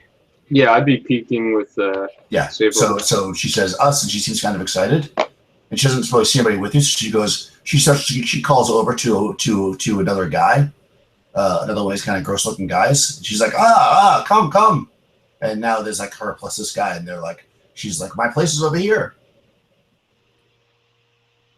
and she's like kind of eyeballing you. She starts to undo your armor. By us, I meant you and I. But since you're bringing a friend, may I bring someone as well? Sure. The more the merrier. We should get some fine wine first, and then she goes into the mess hall, and she takes the cups and scoops like 2 cups of water, and then kind of walks out with you, and she starts heading towards her hovel. Okay, I'm gonna, whether or not they want to come, maybe they just want to stay outside and make sure everything's okay, but I'm gonna give a nod like, come this way. And I'm gonna start walking and follow her. Follow her in. Let's go. All right, so yeah, her and her friend, they kind of lead you down a few buildings to what is her house. It's probably like a 10-foot square mud hut, and she gets out front and she says, "Okay, we'll have to decide which room we want to use. I was in the west wing yesterday. Let's use the east wing." And she kind of just walks into the place. East wing? Yeah, that's what she says. And she walks in. And the guy follows her, of course. I'm gonna follow behind them. Okay, so you walk in and you're standing in this like tiny hut that's probably like a 6.5-foot ceiling, dirt floor, some like dirty blankets thrown on the ground. It's 10-foot room, and she comes over to like the one side of it, and she sits down on the blankets and starts removing her clothing, which she wasn't wearing much of to start off with. What is the other guy doing right now? He's taking off his clothes too. Martin is visibly sweating at this point. Because you're so tall too, it's probably like almost to your And then she looks over in your direction and she says, "We're down here in the East Wing." I shudder. Do we really want to go there? I mean, honestly.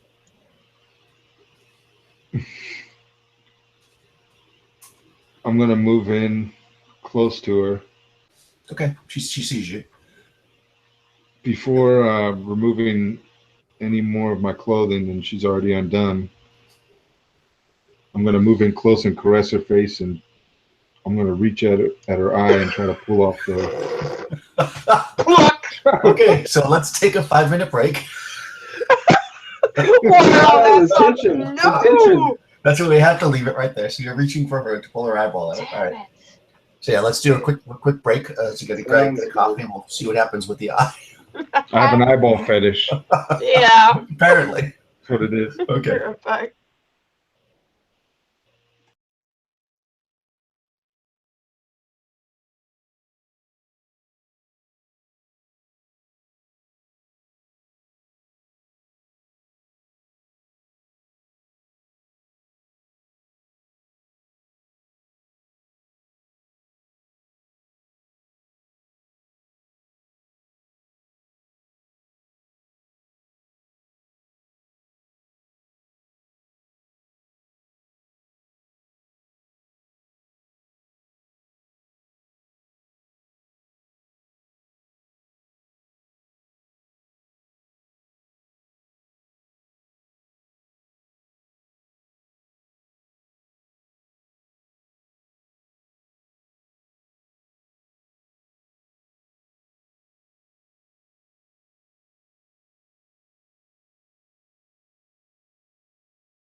I'm back.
And Welcome back. are you eating something? Yeah. Cake. So hungry. Oh, what kind of cake? Peach. Mm. Did you make it? Of course not. Dang. I want to live. Yeah, it sounds really good. I like peach cobbler a lot. Yeah, you can't get that here. Ah, that sounds. One a coworker made it once. It was so great, but yeah, usually you Nice. can't buy it here. Gotcha. Yeah.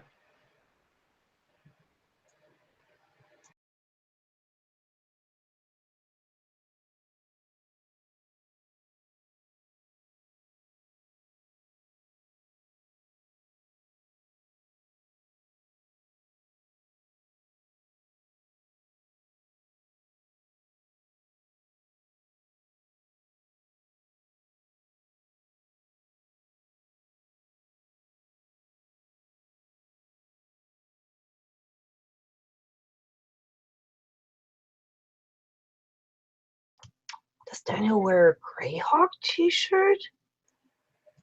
I think so. Daniel, do you have a Greyhawk t-shirt there?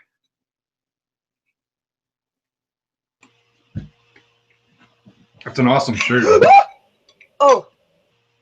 Oh my Sons of God. Gygax. We lost Oh my Micah.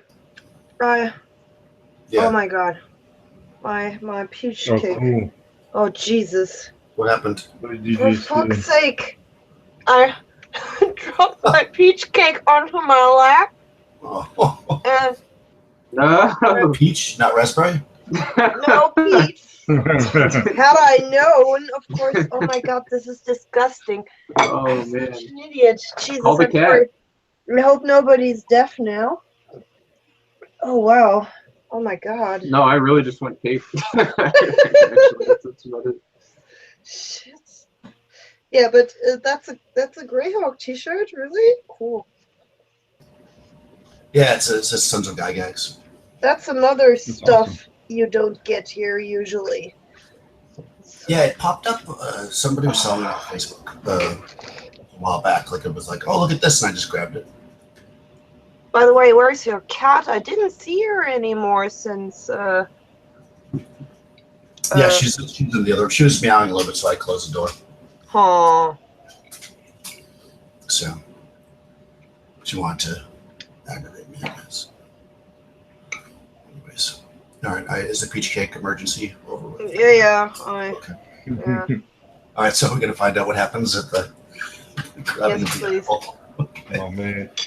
All right, Usually sure. never So turns out good when you touch her disgusting face.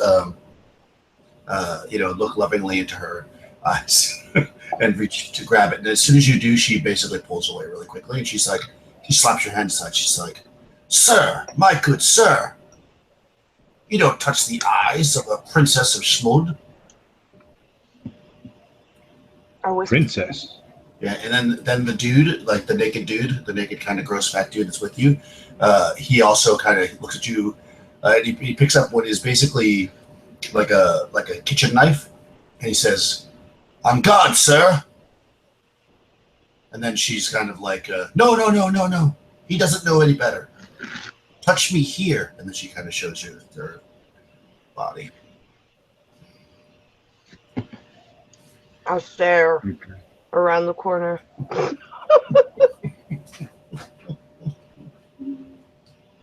We should have made a better plan. I whisper to Martin. I don't know. Shall we wait? I don't know if he's enjoying himself or not. Maybe we should wait until he's done.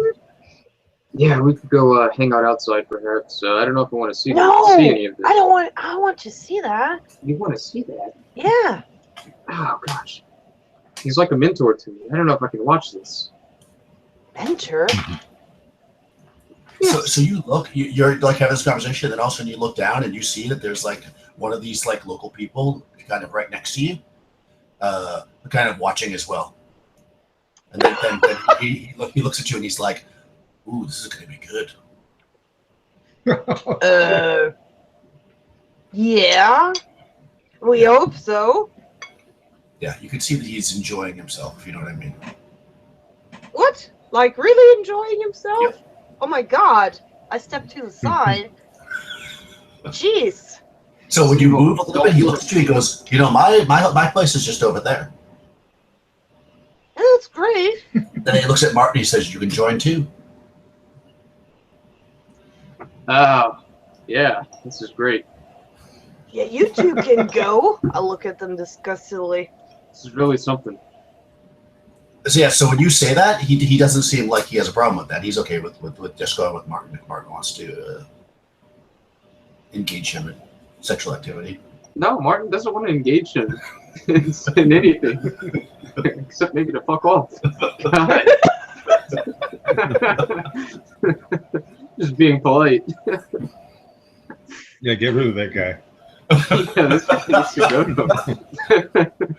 Yeah, so I'll he be goes playing back. with my dagger under my cloak there. Yeah, he goes back to just watching. He doesn't seem offended at all that you don't want it. He's like, "Your loss." Okay. Well, Oh, yeah. I step out of his shooting range, so wherever that would be. Okay. Sorry. All right. Nice. So what are we doing inside the cabin? Yeah, I'm waiting Okay. for Mardigan to give me any clue, and I'm not so intelligent, so it's not that easy. So I'm waiting for a sign. Yeah. Okay. I'm gonna. So they're not suspicious. I'm gonna start taking off the upper part of my garbs, my shirt, my clothes, Okay. and my They're shirt. kind of just watching you My and armor. aroused.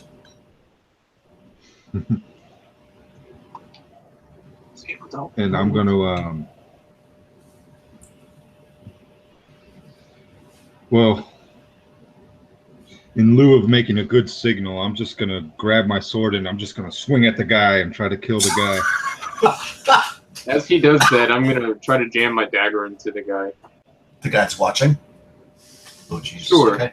All right. Okay, so go ahead, make attack rolls. They were expecting that at all.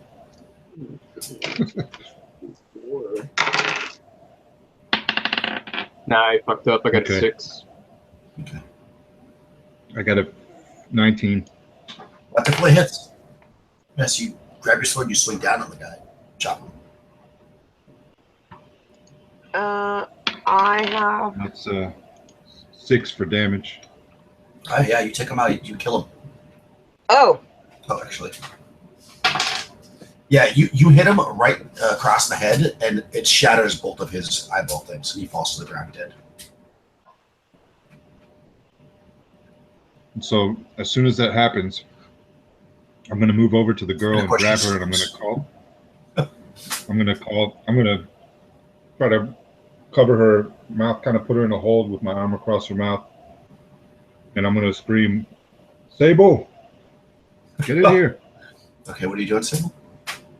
In that case, I rush forward. There is nothing to misunderstand. And I have my dagger ready and ready to de-suction cup her. Okay, so you're running in, she's screaming. The guy that you tried to stab up thing also screams. You notice, Martin, that like a bunch of people turn and they all start screaming. Like they're like, quick, security, guards. Yeah, that was a great plan. No. Guess whose fault that is? What do you guys want to do? I guess if you want to actually wrestle her, you got to just roll an attack against her this round. She's not going to do anything. She's too stunned to do shit, so you can just go. She's not even going to roll initiative. Although I guess I need to see the rest of the people. All right, so the town is on 3 for initiative. What do you guys want to do? I got a nat 20, so I'm wrestling her down. So you grab her. And I pull at the. Oh my god, this is disgusting. I pull at the cups. Okay, so you grab them. They seem to be like stuck on there with some kind of like animal fat or something. What? So do a tinker to see if you can pull them off without just like without breaking them. Okay. Pretty fragile. Let's see. As you saw when they get shattered. I think that's good. Hold on. If you break them, we might have to put her out of her misery. Yeah, I just made it. Yeah. Okay. Okay, so you pull one off. Yeah. One or? Well, you got to pull over each one. Okay. You want both of them? How many did we need? What did he say? You only he need wanted? one, but you can take both if you want, obviously. Yeah. Okay. As soon as you pull the one off, though, she basically starts convulsing. So it's going to be a -1 on the tinker. Okay. Yeah, I take the. Yeah, I take the second one. Oh, jeez. No. No. Okay. So she's convulsing. You try to grab the second one, it slips and it smashes on the ground. But you have one. Okay. What are you doing outside, Martin? You said that they had called the guards on me. Yeah, they started calling, and they're on initiative 3. So people are going to start coming in initiative 3. Oh wait, I didn't give you my initiative, did I? Nope. Either way, I'm on it too. But Okay. All right. So they you see guards start to come running towards you. Like I mean, you imagine. Yeah, I guards would, coming with stabs and- What are you doing? tuck my dagger away and put my hands up.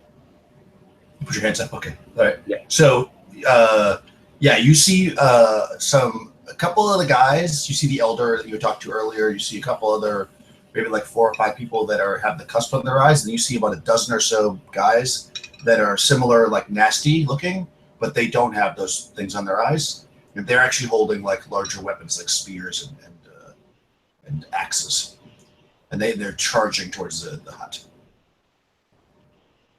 And I guess they probably get there on their turn. Like they get to the hut, and since you put your hands up, 2 of the guys with spears kind of point them at you, and the other people charge into the hut. So from inside the hut, you see. Let's see what my direction are. Okay, you see 5 people. This is a tiny little hut, so probably 5 people can fit in there. Probably how many people can fit 10 foot square? So 3 people come into the hut with spears, and the other. Well, you don't know this outside, inside, but you know outside. There's 7 total, so 4 more stay outside with spears. Oh goodness. So you see 3 people coming with spears, and they're pointing them right at you, and they say, "Murderers! Murderers! Drop your No! weapons!" I shout, "Run! Run! I've got one!" Okay, initiative. They got a 4. Is it an initiative roll? Yeah. 2. 4. 5. Okay, they're on a 4, so your 5 can go first if you want. 3 guys are like standing, kind of blocking the entranceway with spears, kind of pointed right at you. And then you don't know how many because you're inside, but you see more people outside as well with spears and stuff. And you can hear a large commotion going on, and more people are screaming. And what is the material that the hut is made out of again? It's mud hut, It's right? mud hut, yeah, like mud and thatch. So I could try bashing one of the walls open. You could.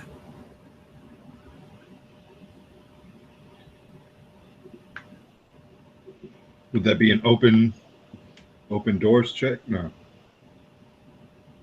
Yeah, probably. Open doors probably get you through it. You'd more likely be able to, because I mean they're mud, but they're like relatively solid. If you were able to smash it with an open doors check, you won't be able to get through it this round. You can smash it this round, I'd say, and then move next round because it's going to take your whole time to get through this wall. It's fairly thick. Or you can smash through the roof, which would be easier, but you'll still need to spend 2 rounds doing it, basically. Because the roof mostly smash. It's probably more realistic. It's not that tall, so if you want to smash through the roof, you can probably do that. You're looking at like a I don't know, 8 to 10 inch thick wall of mud.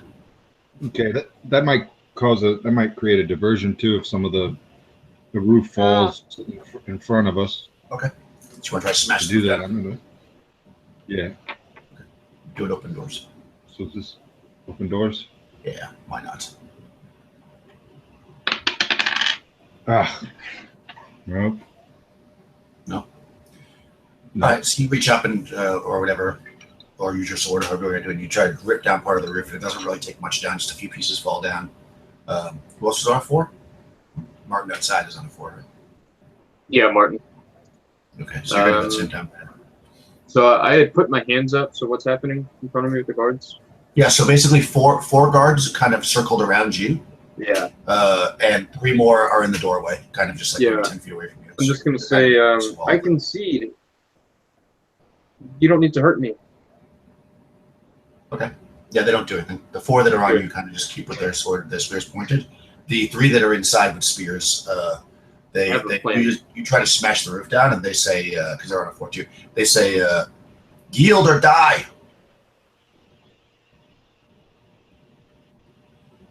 And then it's on Sable's turn. I'm actually pretty strong, and as I see that he wants to break through the roof, I try as well. And maybe, do I get a bonus because he already did some work on the roof? What did you roll when you did your open doors? Nothing yet. No, not you. Sorry. Oh, he. Marty. I rolled a 4. Out of, what did you need to do it? 2 out of 6. All right, I'll give you a +1. Why not? Cool.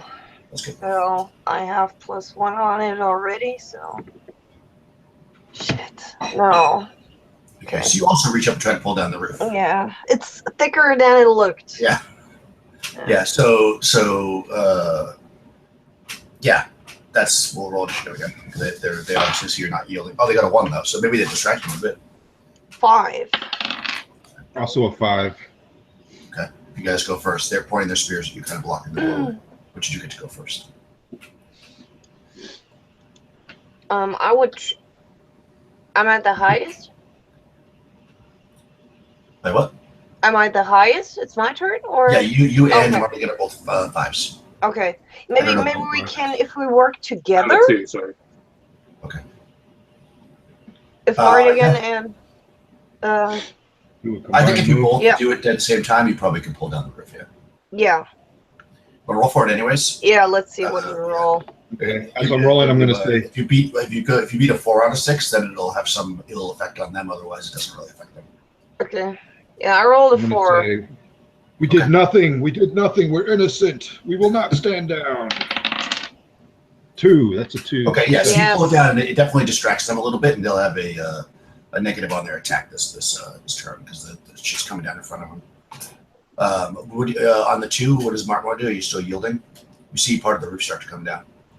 I'm going to try to get out the way, I suppose. If part of the roof's coming down, is there a way that I can, exit? Well, you're sitting outside. Oh, yeah, right. Oh, yeah, that's true. This whole time I'm picturing that I'm in there. But, are they distracted at all by the roof getting the cave in? Not really. I'd like to try to make a run for it if I could, but if I'm absolutely... No, you go first. Go ahead. You go first. Yeah. They're just going to get a +2 on attacking you when they go. But you can definitely run if you want.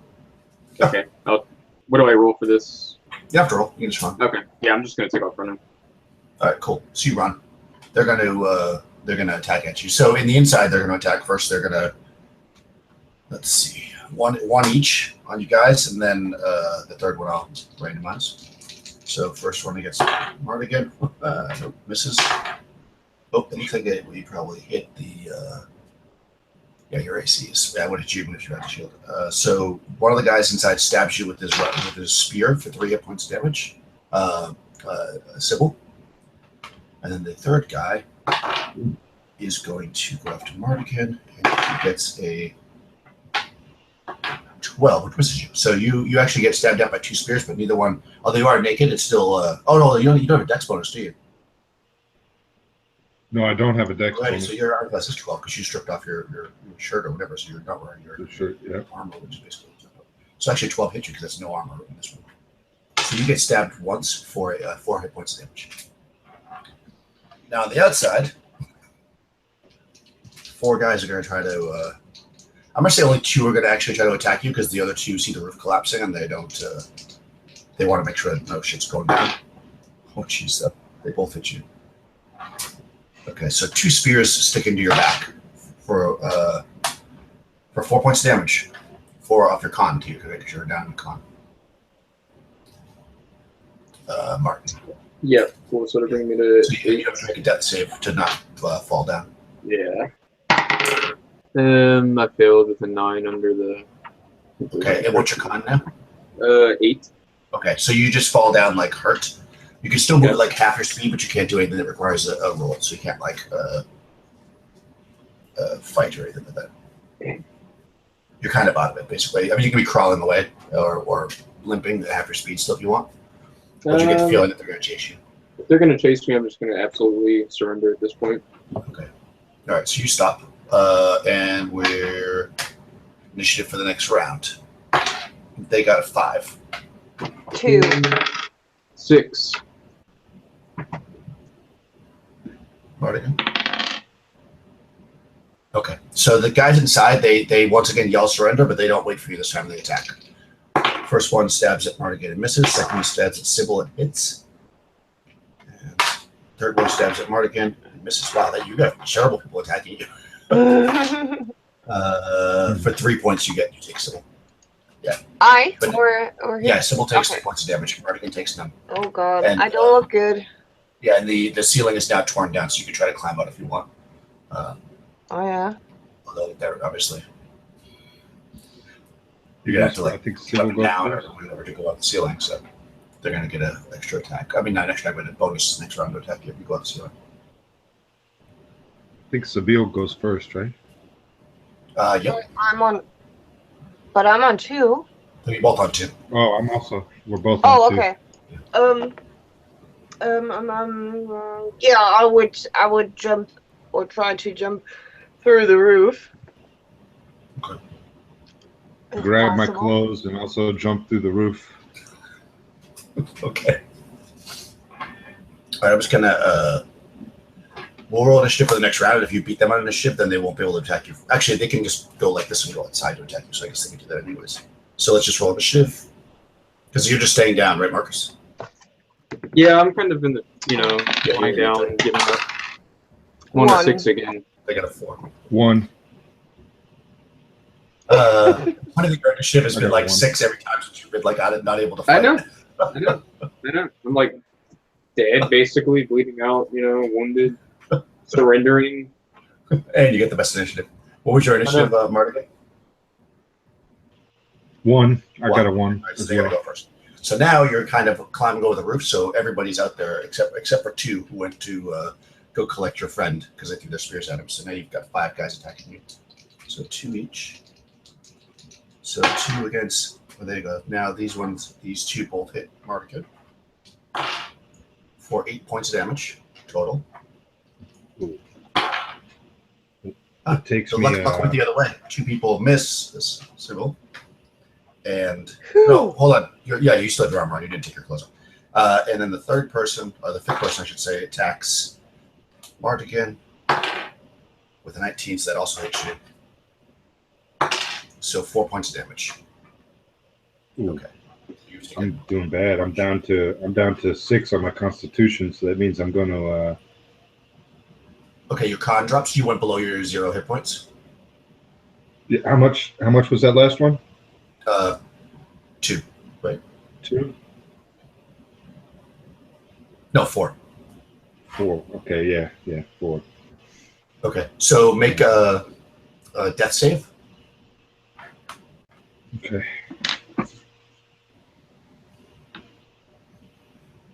Come on. All right, I passed by 2 points. Okay, cool. So you're still fine. You're not, you're -2 on all rolls and stuff because you're 0 hit points, but you can still do whatever. You're not restricted. All right. So what do you want to do, Sybil? I think you're next, right? So I'm now on the roof, yeah? Yeah, basically. Yeah. Do I see poor Martin? Yes. Do 2 I guys are over see? him with spears. Okay, and they don't see me though. The Those 2 do guys. not see you now because their back is they're focused on. Okay, I take my long sword and I do some drop down action on them in hope to get my sneaky attack die. Okay, you can do that. Yeah, they're not paying attention to you. Cool. Let's see. Oh, okay. So I have a +2 bonus, right? For Plus coming up from behind. 4, actually. 4. Is that 4? 4 because you're a sneak attack. Okay, but -2 because I That's took right, my minus- weapon. So that is a 13. That hits. Yes. And 6 damage. Kills them. Yes.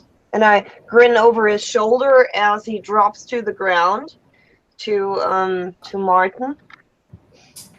Okay. So Martin, you see your friend take out one of the 2 guards that's on you. Nice. And what about Mardigan? And by the way, everybody, I guess you're all outside now. There's a relatively large crowd forming. Most of the people with the cusps on their eyes are just kind of watching. You see more people without cusps, though, running to join the fight. They have weapons. And you see the elder, too, that you talked to earlier, starting to approach you guys. He's like walking kind of through the crowd. It'll probably take another round to get there. But what are you doing, Martin? Well, I guess if Sable's gonna try to take out these guards, I'll slash at one. Well, you can't make From any the attacks ground? because you failed your. Oh, that's right. All you can do is move. Yeah. Hold my action. I mean, I'm not gonna do anything actually. I'll Okay. just remain helpless and yeah, basically. Okay. And what about Mardigan? Martin is surrounded still, right?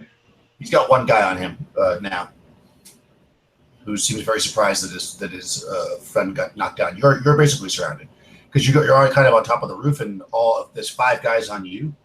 Well, was on you plus Seville, and she jumped down. Okay, so I'm going to follow Seville. I'm going to jump down, and I'm going to try to grab Martin and just start running in the opposite direction of the crowd. Okay, you can do that. So I'm going to run. So you jump down. This guy is going to. He already went, so he can't do anything. So next, let's just roll initiative. See if he gets an attack on you before you actually get away from him.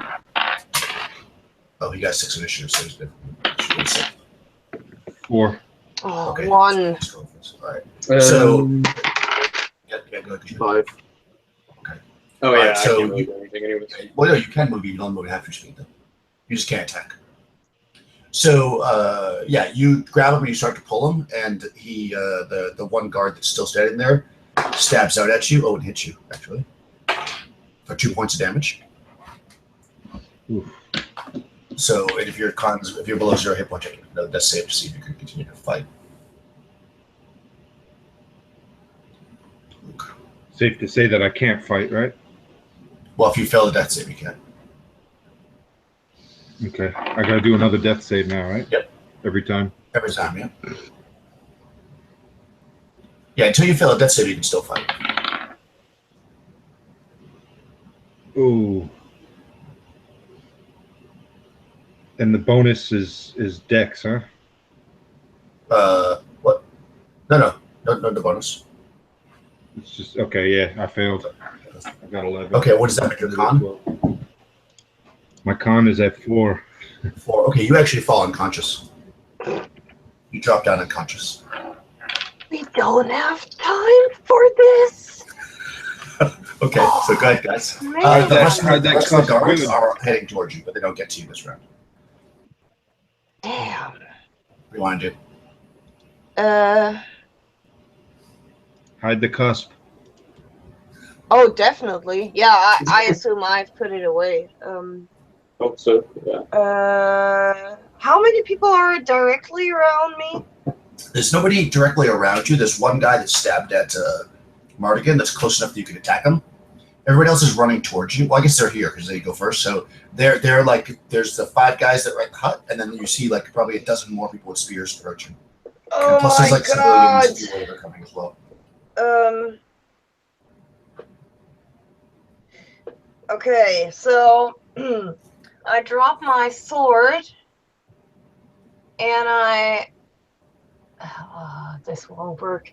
I drop my sword and I begin squeezing some tears out of my eyes and I shout, "We only had to defend ourselves because they judged me inappropriately."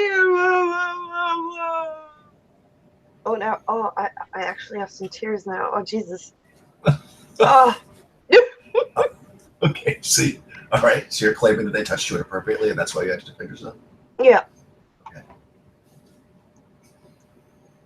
Yeah, I got nervous and just stabbed the guy. Oh! Okay, so you're just staying there.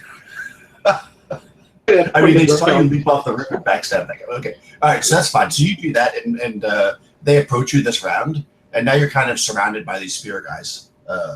There's the original 5 plus the other like dozen are kind of coming up on you now, plus a crowd around, and the elder comes through the crowd and he sees you, and he says, "Are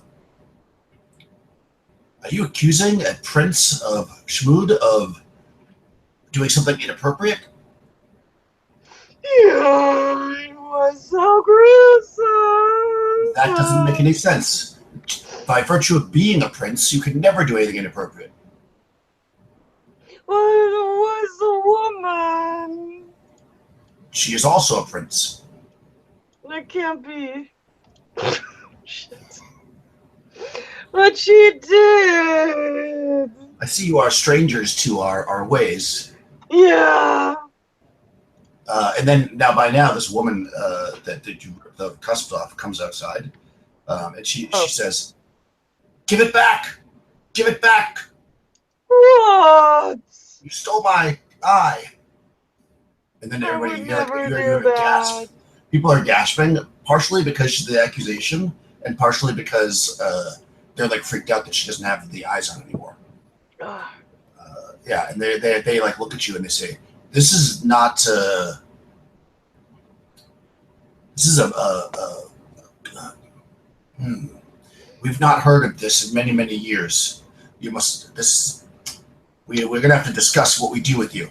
Surrender now, and we might kill you in a quick way." I don't deserve being killed. It fell off and now it's under the roof, and that's so unfair.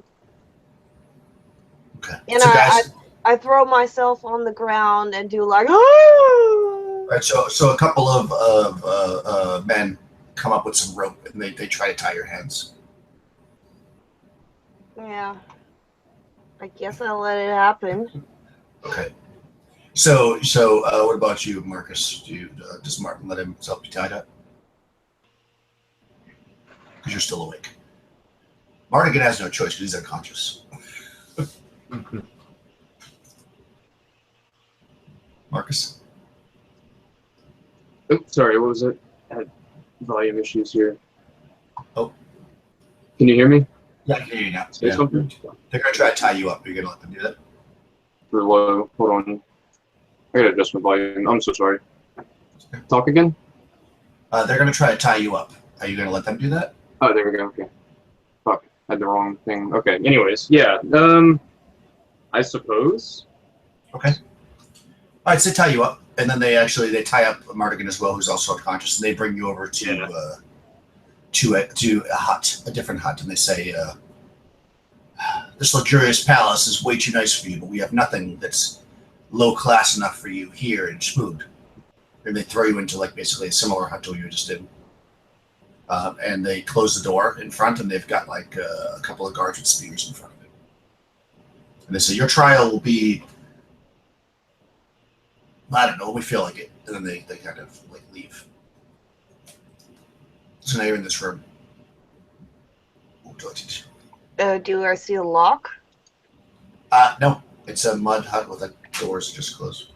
And can I peek? I don't know. Are there gaps in the door where Yeah, I can it's really shoddy. You can definitely see through it. You see there's two guys standing out there with spears. Oh, that's inconvenient. How does the roof look? A similar roof to what you had in the other place.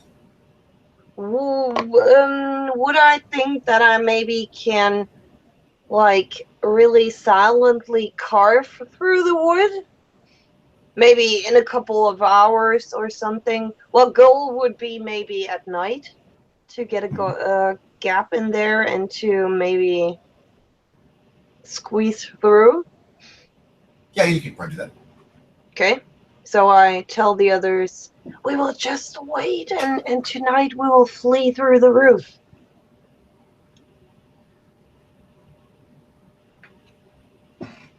You can like slap Mardigan to wake him up. Oh, I thought he would wake up. Oh, yeah, No, okay. He's down for 8 hours unless you wake him up. Yeah, so... Oh! What happened? What happened?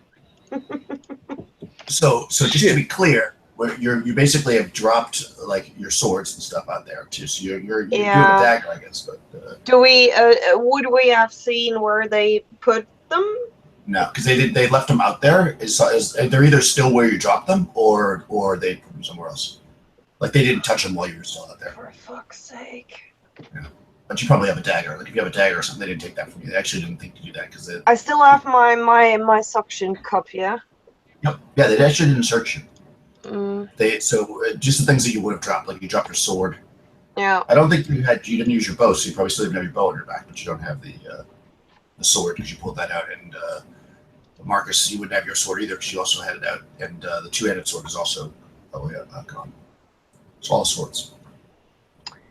I'm gonna turn to both of them and say, "I'm sorry, friends. Next time, I'll discuss my plan with you before I try to do something brash like that." Yeah, I kind of fucked well up done. too. Don't worry. Well done. The only one who didn't fuck up here was me. Well done. Well, now you got to get us out of here, or else it's an even bigger fuck yeah, up. I already have a plan. So. All right. Yeah. What's your plan? And I tell you again about the roof, but our gear might be a problem. Well, our weapons we dropped. The swords, anyways. You have those. And I say, I don't want to leave my sword here. We definitely might need our weapons, so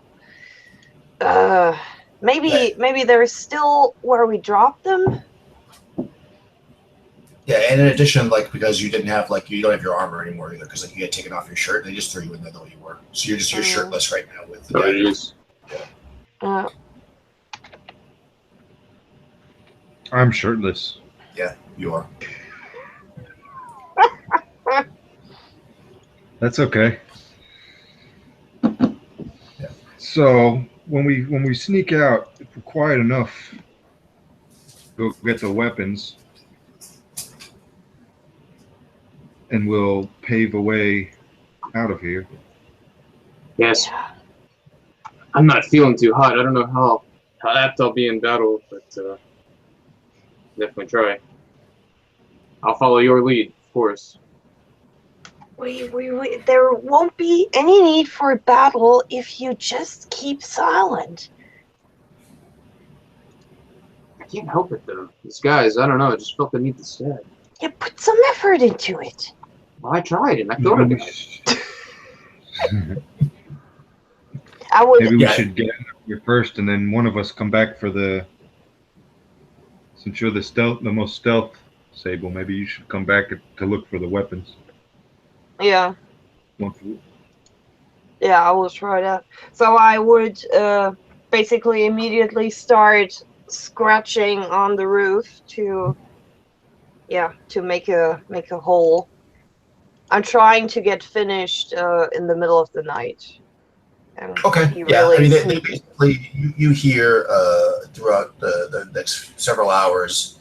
Every once in a while, the guards seem to switch. They have shifts or whatever. But they're staying out there, and then I guess as the night approaches, you start to cut your way out of the roof and go ahead and roll stealth. Okay.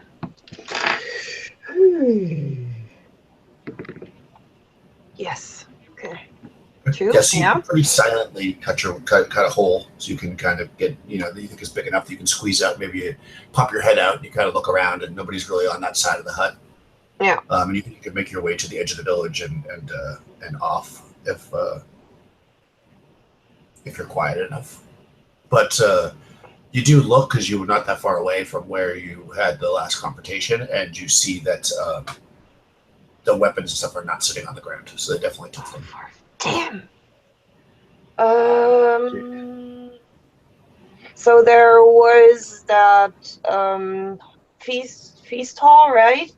And was there a building like where the elder was living in? Right, there was one, right?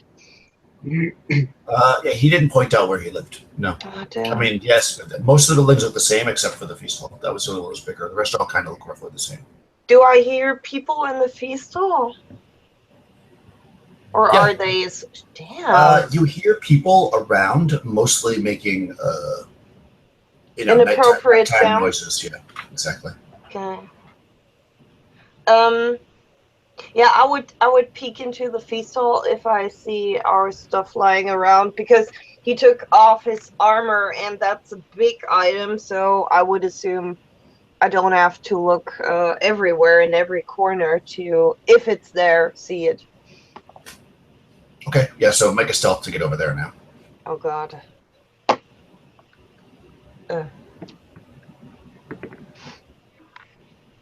Shit, what's my points? No! Well, you got 3 out of 6? Yeah. Oh, shit. Oops. Okay, so you didn't make the stealth. So you climb out of the roof and you start circling around, and let's see who sees you. Oh, okay. So as you're approaching the feast hall, a couple of people come out. A man and a woman, and they're kind of like being flirtatious with each other, and you actually surprise them. So they look up and suddenly they see you. So you can act before they can do anything if you want. The whole village was saw what happened with us, right? So You would assume that, yeah. yeah. Damn. Okay, so I would I would like to try to just smack their heads together to just knock them out. Please make that happen, Mr. GM. So you want to grab their heads and smash them together? Yes. Okay. All right, hold on. How do I do that? Yeah, that's a good question. Okay, I mean, that seems reasonable. I know. Yeah. So let's see what the actual mechanic of that would be. Where's the murderous thing? I mean, they're not tremendously strong nor fast. So You might kill him. And bolt punch for D20 and apply bolt their melee attack. Okay, so I'm gonna give them. You're gonna be able to do it, and I'm just gonna let them have like basically equivalent of advantage. I'm gonna roll 2 20s for them to take the better one. So you have to beat them in a D20 roll, but you can add your strength modifier. Oh, you add your attack bonus and strength modifier. Okay. They don't have that because they're just people. So that's +2 +3 then? Oh Yeah. god, this has to be good now. Yeah, they got 15. Oh fuck. 12. Okay. So you grab like one head to slam it against the other one, and you like push it, but the other person steps back there a little faster, so that just goes in front of them. But the person that you grabbed actually does fall over onto the ground though, but yells, "Oh my god!" Oh. All right, roll a shift. Oh no. So I shout as that happens. Get out! We have to flee now. Okay, so they got a 1. Oh, okay. Damn so it. they basically, the one that fell on the ground is like on her back, and she's on the ground and fat and kind of unable to do anything. And the other guy runs back inside the feast hall. Okay. Yeah, and the guards that are guarding the door of the thing, we just see. Yeah, they actually come running towards you. 2 guys with spears. Great. To you. Yeah. They're going to use their whole movement to get to you. Their whole turn, rather. They I left the place unguarded. I started running. I did my shout that they should maybe leave now, and I run fast. What do you guys do? The 2 guards that were guarding you just ran away. I say I'm just going to go ahead and kick the door open and turn to Martin and say we should go now. Yeah, let's try to get out of here as fast as possible. Start sprinting or something. Okay. Yeah, you guys are moving at half speed, but nobody's following you because nobody kind of notices you. They're all kind of running after the specialist, but you're much faster than they are, Sybil. So you're able to kind of like run into the forest and lose them pretty quickly. Within like 10 minutes, you feel like they're not following you anymore. And just because it'll be a real pain in the ass to do otherwise, I'll just say that you discussed ahead of time where you were going to meet if you got separated. and you end up back at the place where you killed the raspberry. We'll say that seems like a place. Oh, yeah. We found it. We all remember how to get there. Yeah. Assumed, yeah. So it probably takes the rest of the night to get there, taking your time and like trying to hide. But you end up at the raspberry spot around the morning, and you're all exhausted, and you're kind of you see the remnants of it. There's like a lot of ants and stuff there, just like eating the sweetness from the ground. Yeah, I stay up in the tree or something, and I'll wait for them. Yeah. Totally exhausted. Yeah. So you do that, and then the morning comes, and and as soon as I see them, I shout down. Yeah, that didn't go too well. Yeah, so that went really bad. That went horribly. That was worse than the raspberry. Next time when I have a bright idea, we'll just do the opposite. Yes, or a strong variation of it. Well, I take out my suction cup and I hold it up, and I say, "Well, at least we have this. So, how do we get back home now?" Yeah. I was wondering the same thing in our jail hut. Yeah. This place is really not my kind of area. I hate it. Yeah, you're not the only one. This is, I mean, how could he fly us out here without telling us how to get back? I mean, we've got what he wanted, right? Try yelling to the talisman. Wizard, bring us back! Nice. What are you doing? I think I lost a little bit of my mind back there. I lost all my... Yeah, so you're kind of all in a tree above this kind of raspberry lake that's full of just ants and stuff. As the sun comes up and you're realizing that, you don't know how to get back.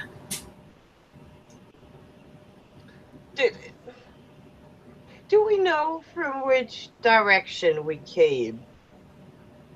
Yeah, you have a general idea that you came from kind of the southeast, and but you flew hundreds of miles. Yeah, and fast, and and over like an ocean. Oh God.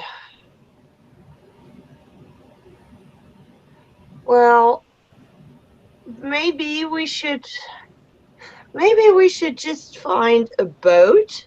Well, no, first a village, a normal village with normal people, then a boat, and then chill on the boat and get hopefully a lot closer to where we came from.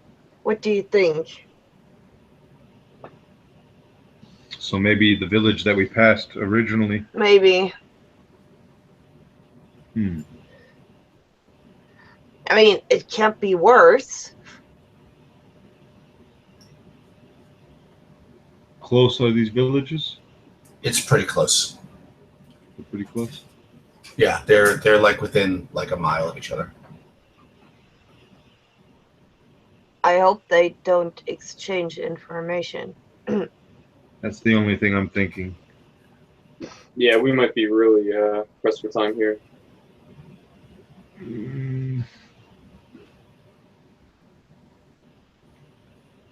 So this is the next morning, right? Yeah, yeah, it's the morning. I mean, you didn't really get to sleep, but yeah, it's the morning.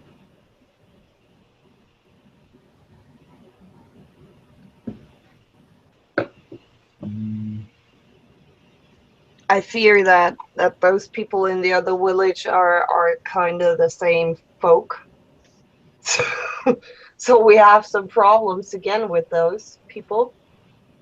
I don't know.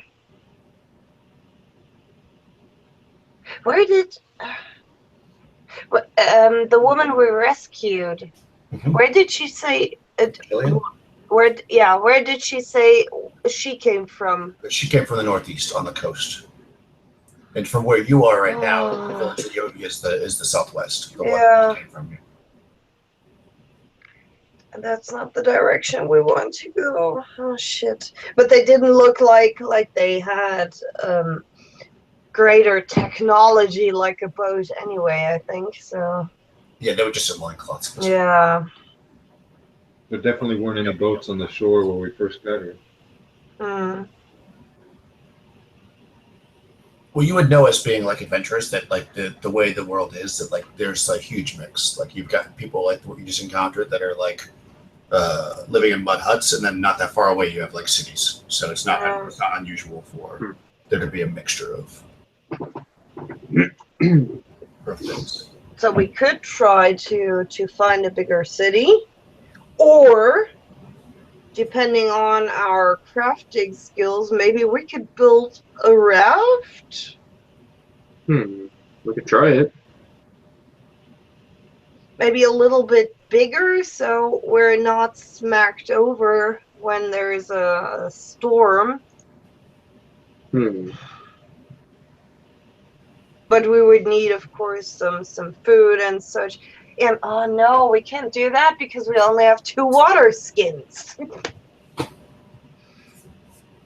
Yeah. Yeah, whatever we do, though, we need to do it soon. I'm getting antsy in this place. I want to be far from here, I think we honestly. Two real options. Go to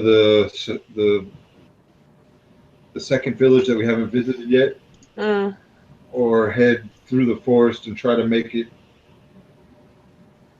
out on the other side, hopefully near maybe a city, which is probably where the slavers were headed.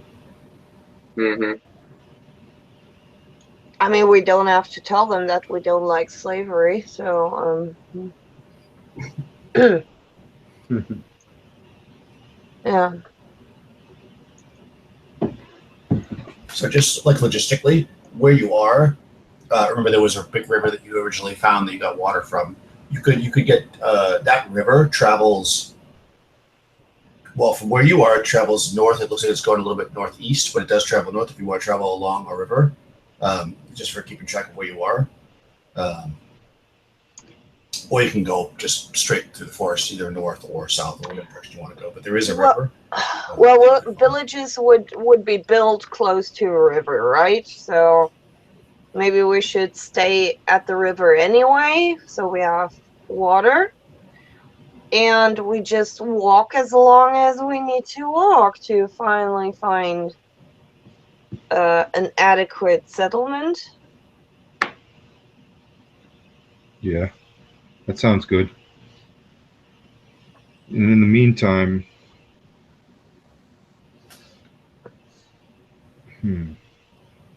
Trying to think of a way we could recover a little bit.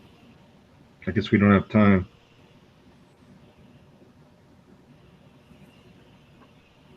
Do we know any of the plants maybe to find some healing property herbs stuff?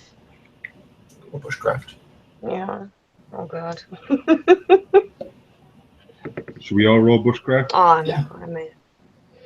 Well, No, bushcraft, see if fine. you find anything around that might seem like it's going to be helpful. Yeah, I'll give it a shot. Let's see. All right, I got a 1. I got a 6. Ooh, Okay. nice.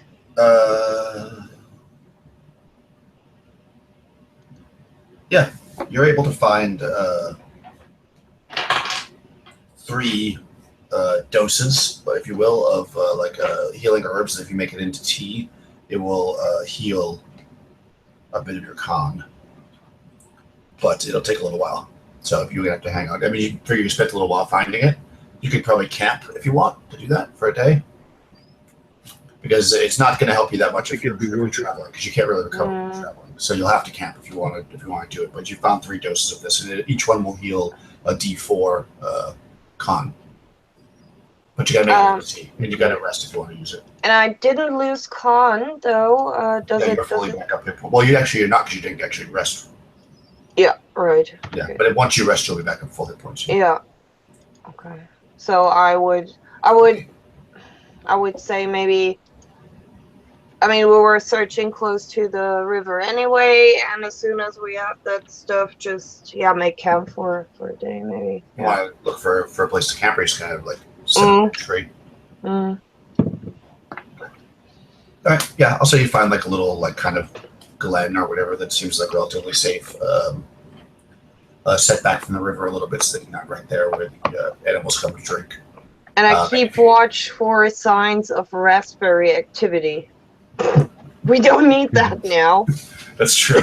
You stay away from the raspberries. So you, surprisingly near the river, you find a lot of raspberry bushes, but I don't know if you want to eat those or not.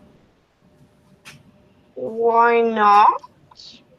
We could check. Right. Like traumatic.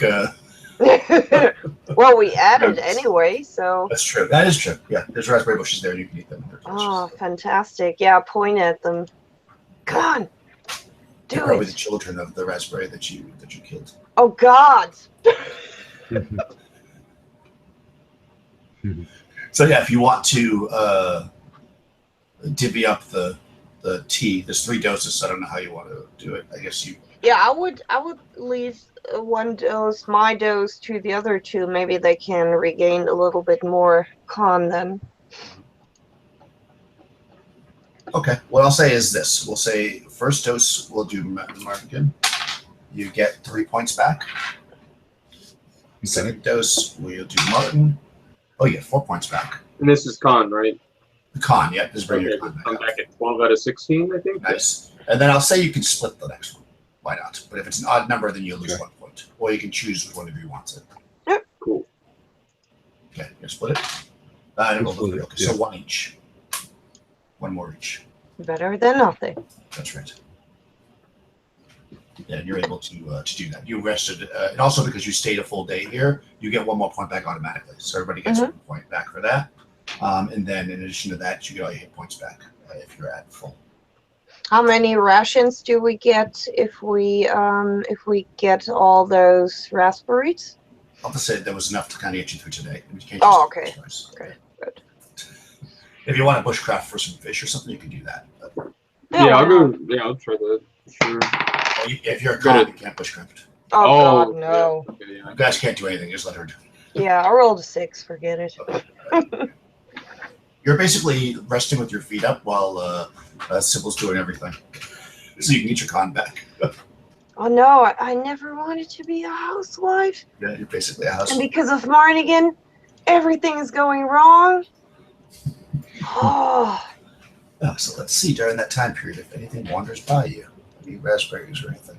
Oh God. Oh. Interesting. Stay quiet, everyone. Interesting. Interesting. Oh God, interesting for who? Oh, this is interesting. Oh, So, as you're wandering up the river collecting raspberries, Sybil, you see a dog. It's sitting on the shore, kind of right with it's kind of sitting around the shore of the thing, and it looks at you. A big one? Yeah, it's like the size of like a big dog, like a German Shepherd. Oh. Doesn't look like not like a wolf, but like it looks like a domesticated dog. It's And smiling. It's like Yeah, and it sees me. yeah, it looks at you.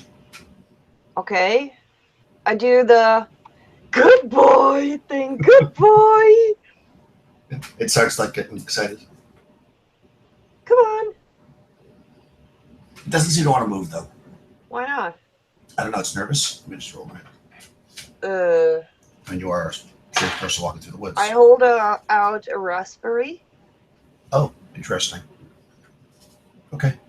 I mean, there are animals which are raspberries, so maybe that's considered flesh. Right. Raspberry animals. Yeah.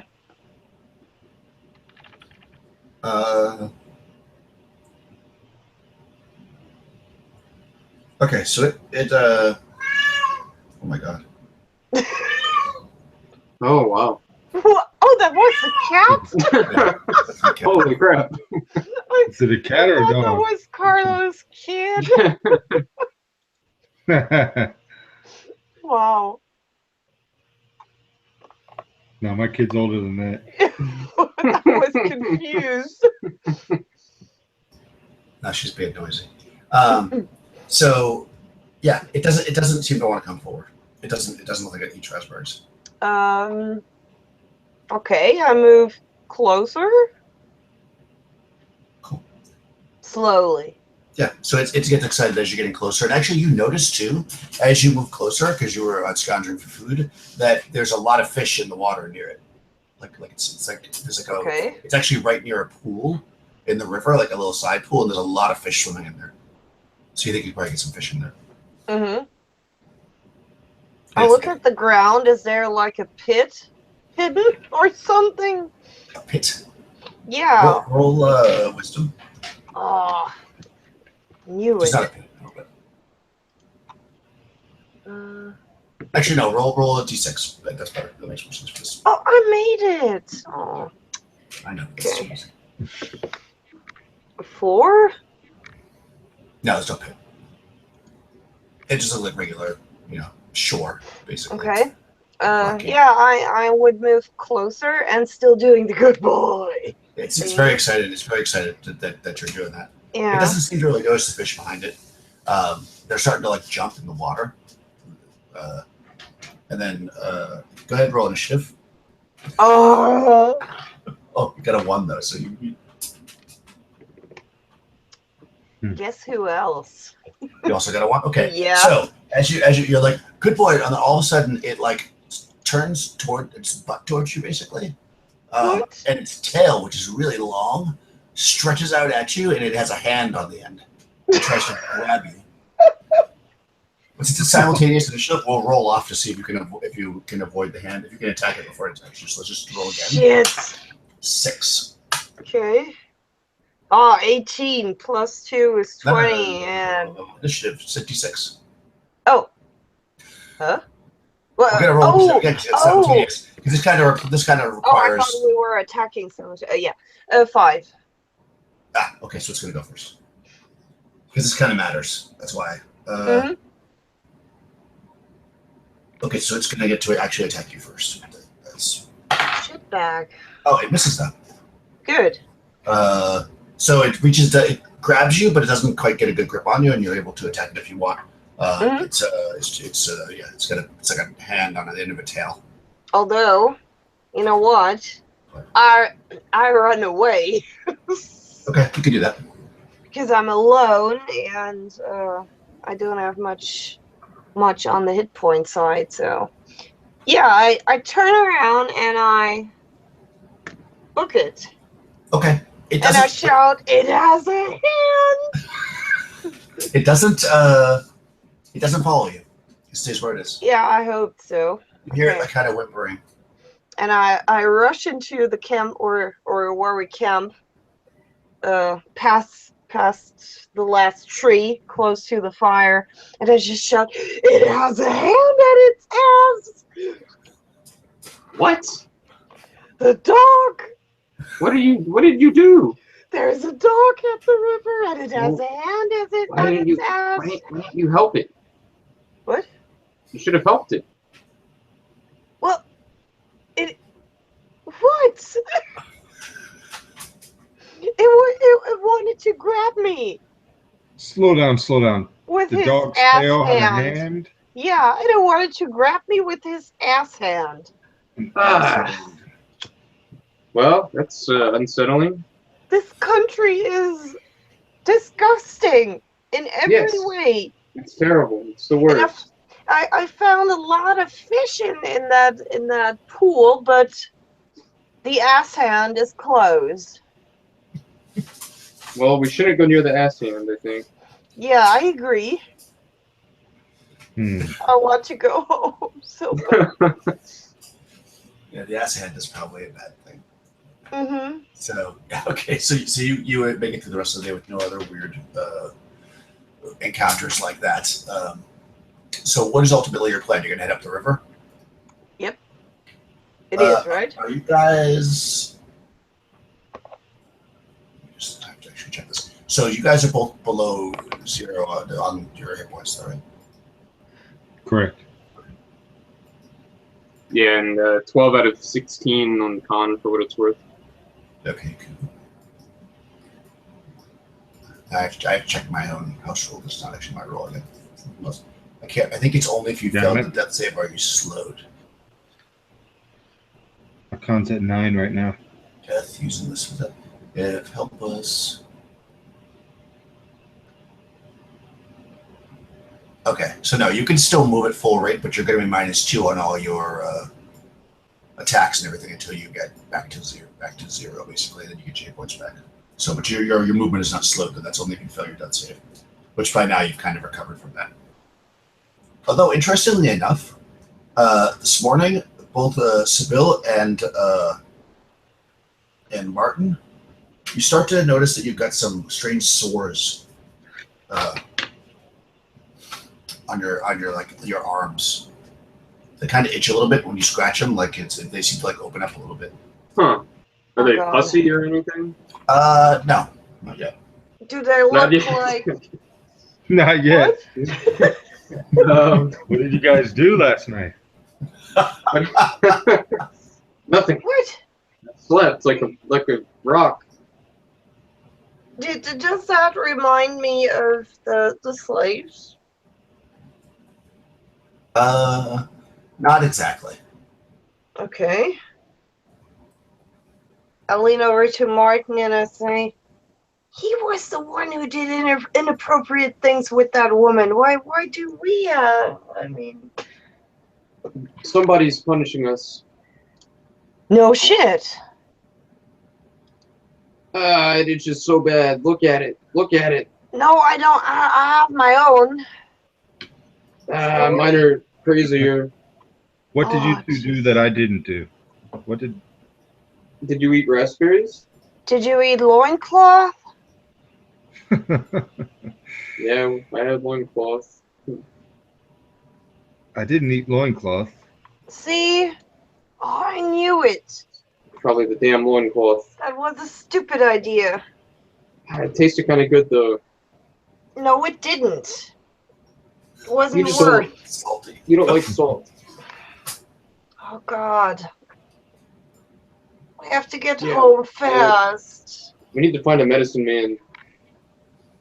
No, we need a boat to get home. What do you Maybe think? both. Marty? Medicine man? Boats? What do we do? What do we find earlier? No. What? What did we find? No. We just take what we find first. I don't want to. Yeah. Like Yeah, the tea, you boat already had or medicine man, whatever comes up first. Oh, I see what you're saying. Yeah. Because you didn't have the tea. They did. Yeah. And apparently it didn't help, right? So Well, not she in helped their con, but it didn't help. yeah, the, but not students. in the Yeah, exactly. plus department. Yeah, so you wouldn't think that it was the tea that caused Vegas storms. All right, so you just gonna follow up the river today? Yeah. Okay. All right, so you're heading up the river. Let's see what happens today. I tell them where we aren't supposed to go because of the ass hand. So. Okay, yeah, you avoid Asshand and you just follow the river. The other. Yeah. So yeah, you're following the river, and then about halfway through the day, there's some pretty bad thunderstorms. So you guys have to kind of like duck in to some cover to kind of stay away from it. So it slows you down a bit. But by kind of like 3 o'clock in the afternoon, it's stopped. So you can kind of keep moving forward. So instead of you probably make about half the distance that you normally would have made. Had you not hit the thunderstorms. Oh,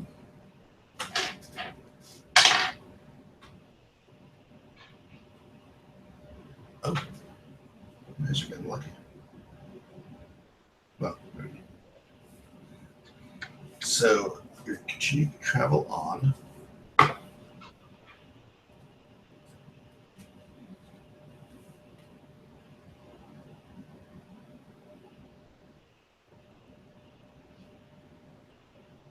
Oh boy. Okay. Okay. So as you're traveling along the river, you see flying above you. It's about 150 feet or so away. What looks to be a hawk, except it doesn't have any wings and it's much longer, almost like a snake. But the head of it looks like a hawk. It's about 8 feet long, and it's flying through the air. Yeah, and it's kind of like circling around through the air, and you see it. It doesn't seem to see you though. Just stay away from it. It might have an ass hand as well, or worse. Yeah. What if it was sent by the? I'm sorry. If you could probably duck under cover here, but you won't be able to move further down the river if you do that, or you could go off the river, I suppose.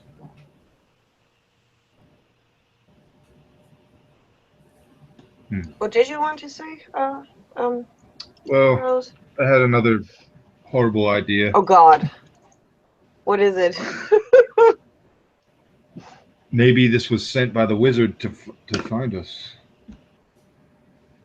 Well.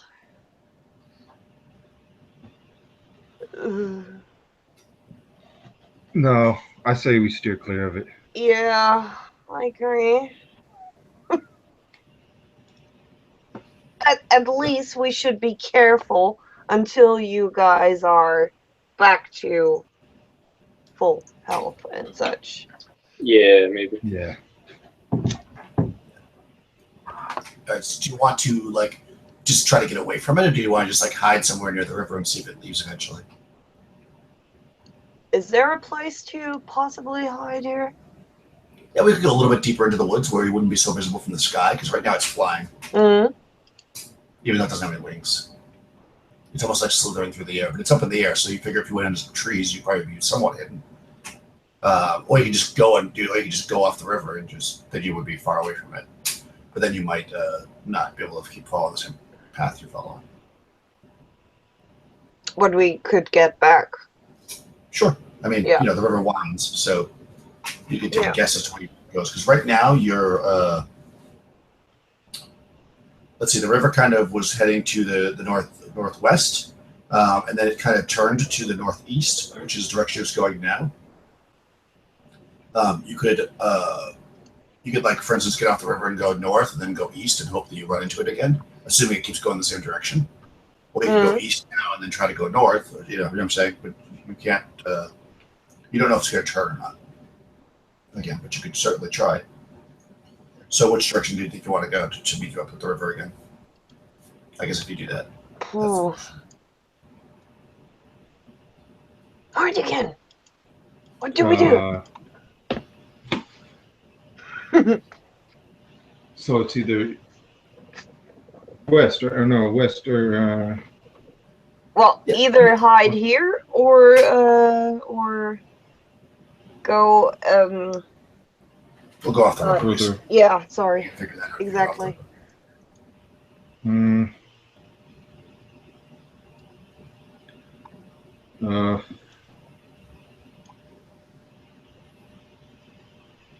Just reading the module. Cheater! That would be so funny. Hold on. I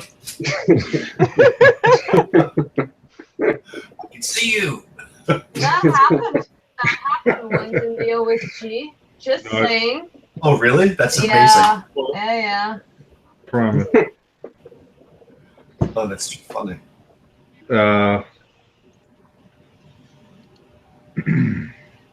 Let's go a little further. Let's make sure that he doesn't see us. Yeah. So do you want to head north and then with a plan on coming back to the east, or do you want to head east with a plan on going to the north? I say East, north. Doesn't this river turn south? Well, right now the river is heading northeast. So if you want to logically, assuming it doesn't turn, to logically get back with it, you could go north and then go east. Because if it's going northeast, you should gradually go east and then north. Unless it, if you go east and then north and it actually turned this way, then you won't hit it. Same thing if you would, you just don't know which way it's going to go, so you have to kind of guess. That's why I'm asking. Okay, we're gonna head north. Okay. Cool. So you come off the river, and it doesn't really seem to see you. It's probably hunting over the river for fish or something, and it doesn't follow you or anything when you go off the trail, and you kind of head north. And actually, you're getting into a little bit more of kind of a mountainous area. It's starting to become hilly and a little bit less dense with the trees. But you do travel for a bit until you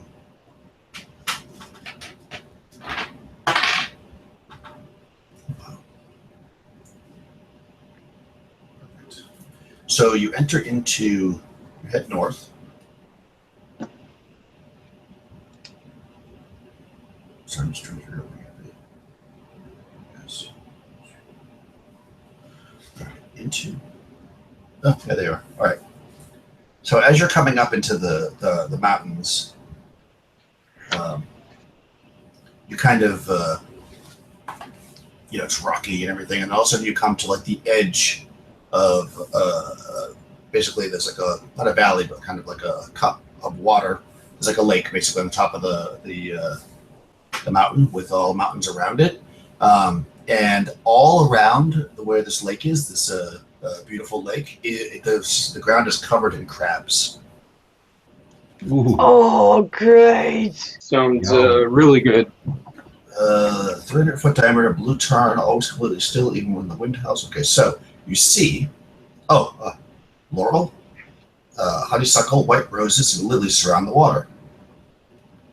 You see strangely hued tortoises, crocodiles, and armadillos, and especially crabs.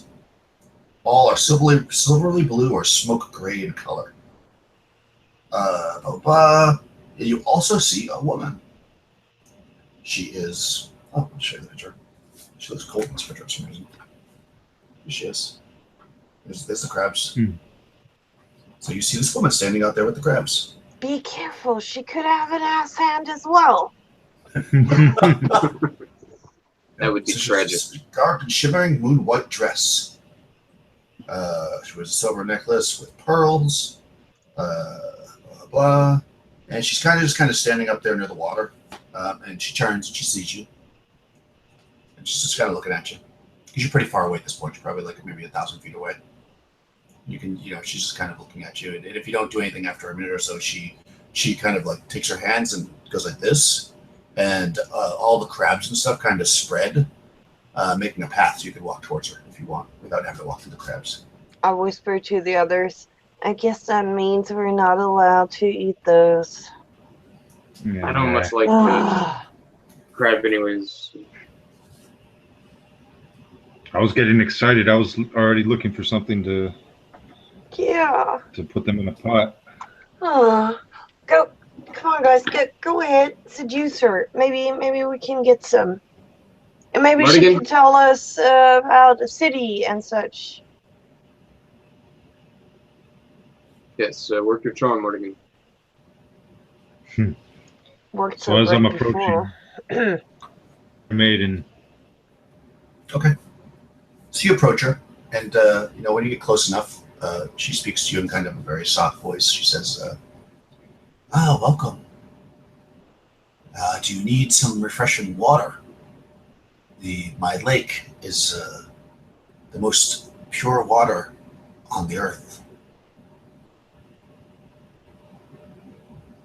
we do need to replenish some water, but we also need food. So she says, well, nature provides.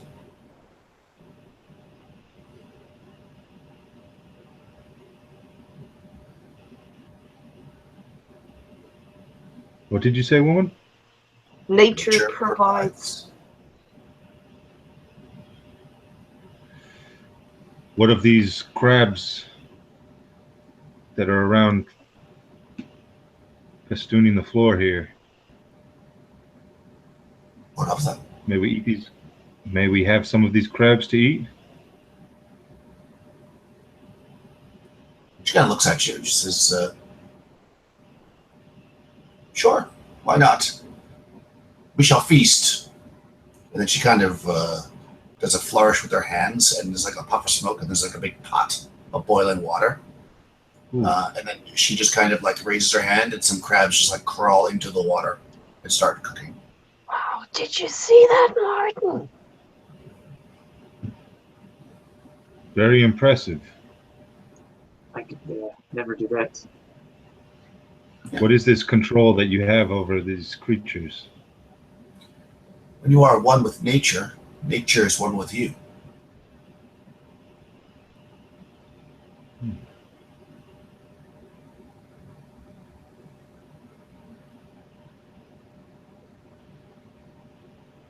Shall we eat then? How long till the food is ready? So she says, not long. So it doesn't take long to cook crab, I guess. So she basically, she sits down on the shore, and serves the crab, I guess, to you if you want to sit down with her. But she just sits on the ground. She doesn't have a table or anything. Come on, Martin. Okay. I'm going to sit on the ground next to her. I'm going to say, what is your name, fair maiden? I am simply known as the Lady in the Lake. Lady in the Lake. Lady in the Lake, my name is Mardigan, and these are my fellow adventurers. We're stranded here. We encountered earlier some slave that we freed. Oh. I'm hoping to find the city where they came from. The slave masters, that is. See. Do you know of Yes. any cities nearby? She thinks for a second. She says, slavery is a terrible thing. We felt the If you same travel way. to the east, you would find the city. The largest city on all the isle. There you may find slaves to free. I walk closer, probably at the moment where she says, slaves to free, and I wrinkle my brow, but I don't say anything to that. I just say, greetings, my name is Seville, and can I point at the pot. So she nods her head. She says, please. Oh god, I dig into it. I'm Martin, and I'm hungry also. And I'll point at the pot. Please dine with me, not Martin. Yes, thank you. Much obliged, much obliged. So yeah, you're able to like as soon as she says that, like a crab like floats right to the top, so you can just like scoop it out, no problem. Mm-hmm. And you're able to like sit down and if you want to sit down, anyways, and eat the crab with her. And she tells you that the city is about 10, but 30 miles or so to the mostly to the east, but kind of a little bit north of where you are. And she tells you that she doesn't go there. Obviously, she lives up here because people in the city destroy nature, which she does not approve of. Obviously. Do you know of a disease? We seem to have something weird here on our wherever arm. And I show her my scratch.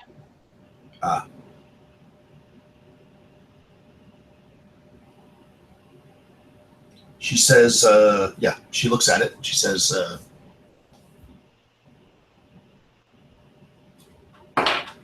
yeah, she says, looks to me like you have contracted a disease.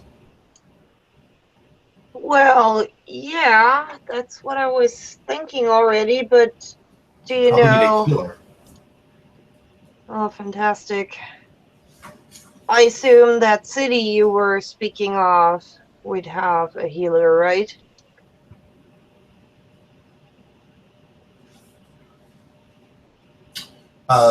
Maybe. The disease is just hard to remove. You may need.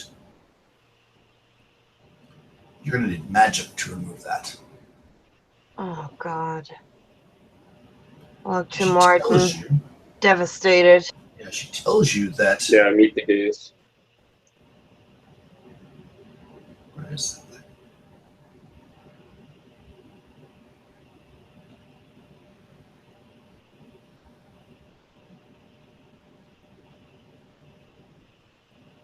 Sorry, I'm just trying to figure out where it is relative to where you are.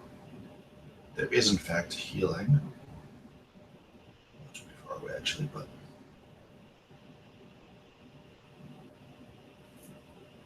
She tells you there is a statue.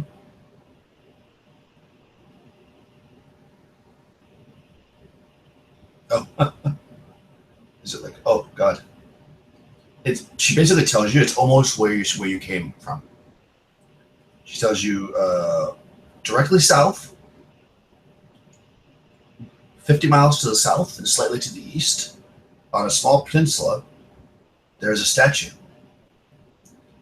The statue will cure you of your disease. I bury my head on Martin's shoulder and I just start to cry.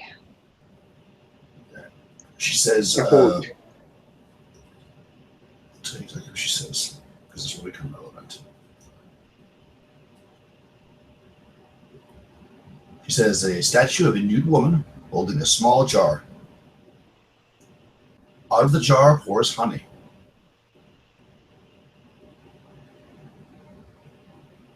And that's and the that's only way?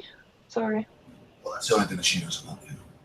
Oh. I mean, she says you could try the city, but I do not trust the Uh-huh. ways of man. Yeah, I don't trust the ways of these men.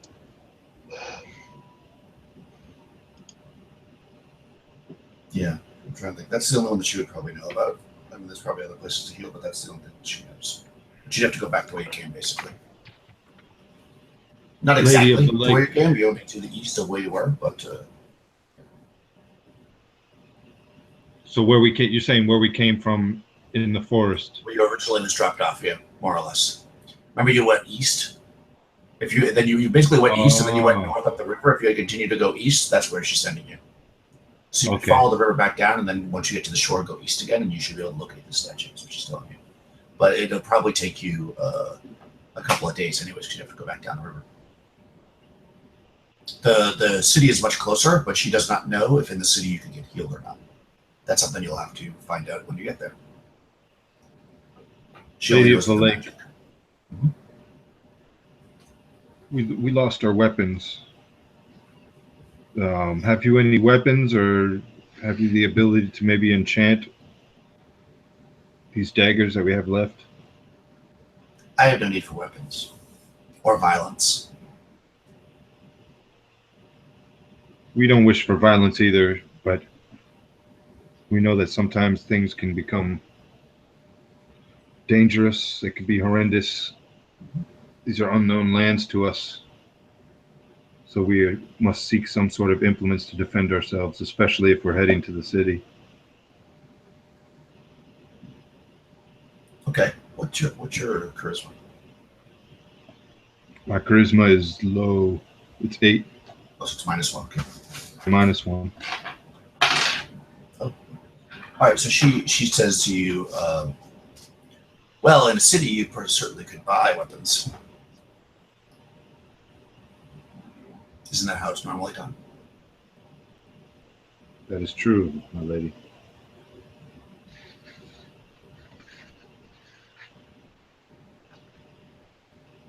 Yeah, you sense that she doesn't have any weapons that she could give you. She's literally like a woman on the top of a mountain, dressed in like a white dress and a pearl necklace, and has crabs all around. So Weapons have to wait then. Maybe we can shape some clubs for us to wield while we're Yeah, some traveling. spears or something. Yeah. Sticks, branches. I don't know. Well, do you have daggers? Yeah, I have one. I'll say if you have a dagger, you can attach it to a branch and turn it into a spear. You should be able to do that. Oh yeah, definitely want to try that. Sure. So they have a little bit more reach, and I think it does a little more damage. Yeah, it's Okay. But D6. that's I'll feasible. build my well, the dagger's a D6. Spears.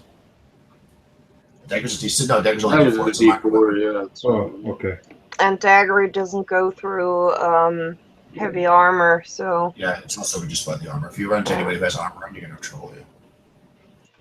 Okay. That's actually one of the biggest problems. So, like, that's the problem with the whips too. Like, if you're taking the whip, it doesn't penetrate any armor, so it's not his armor.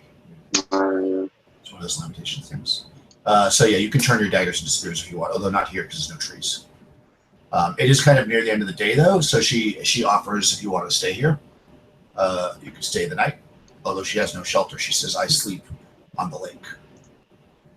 yeah, let's stay here. That's at least some kind of safety. If she has command over the animals, they Yeah, get she basically at that when you say that she says I do, and then she kind of puts her hands out, and the animals kind of form like a circle, so that like you're like in a safe spot, but anybody to get to you would have to walk through crabs. Sounds great. Animals, yeah.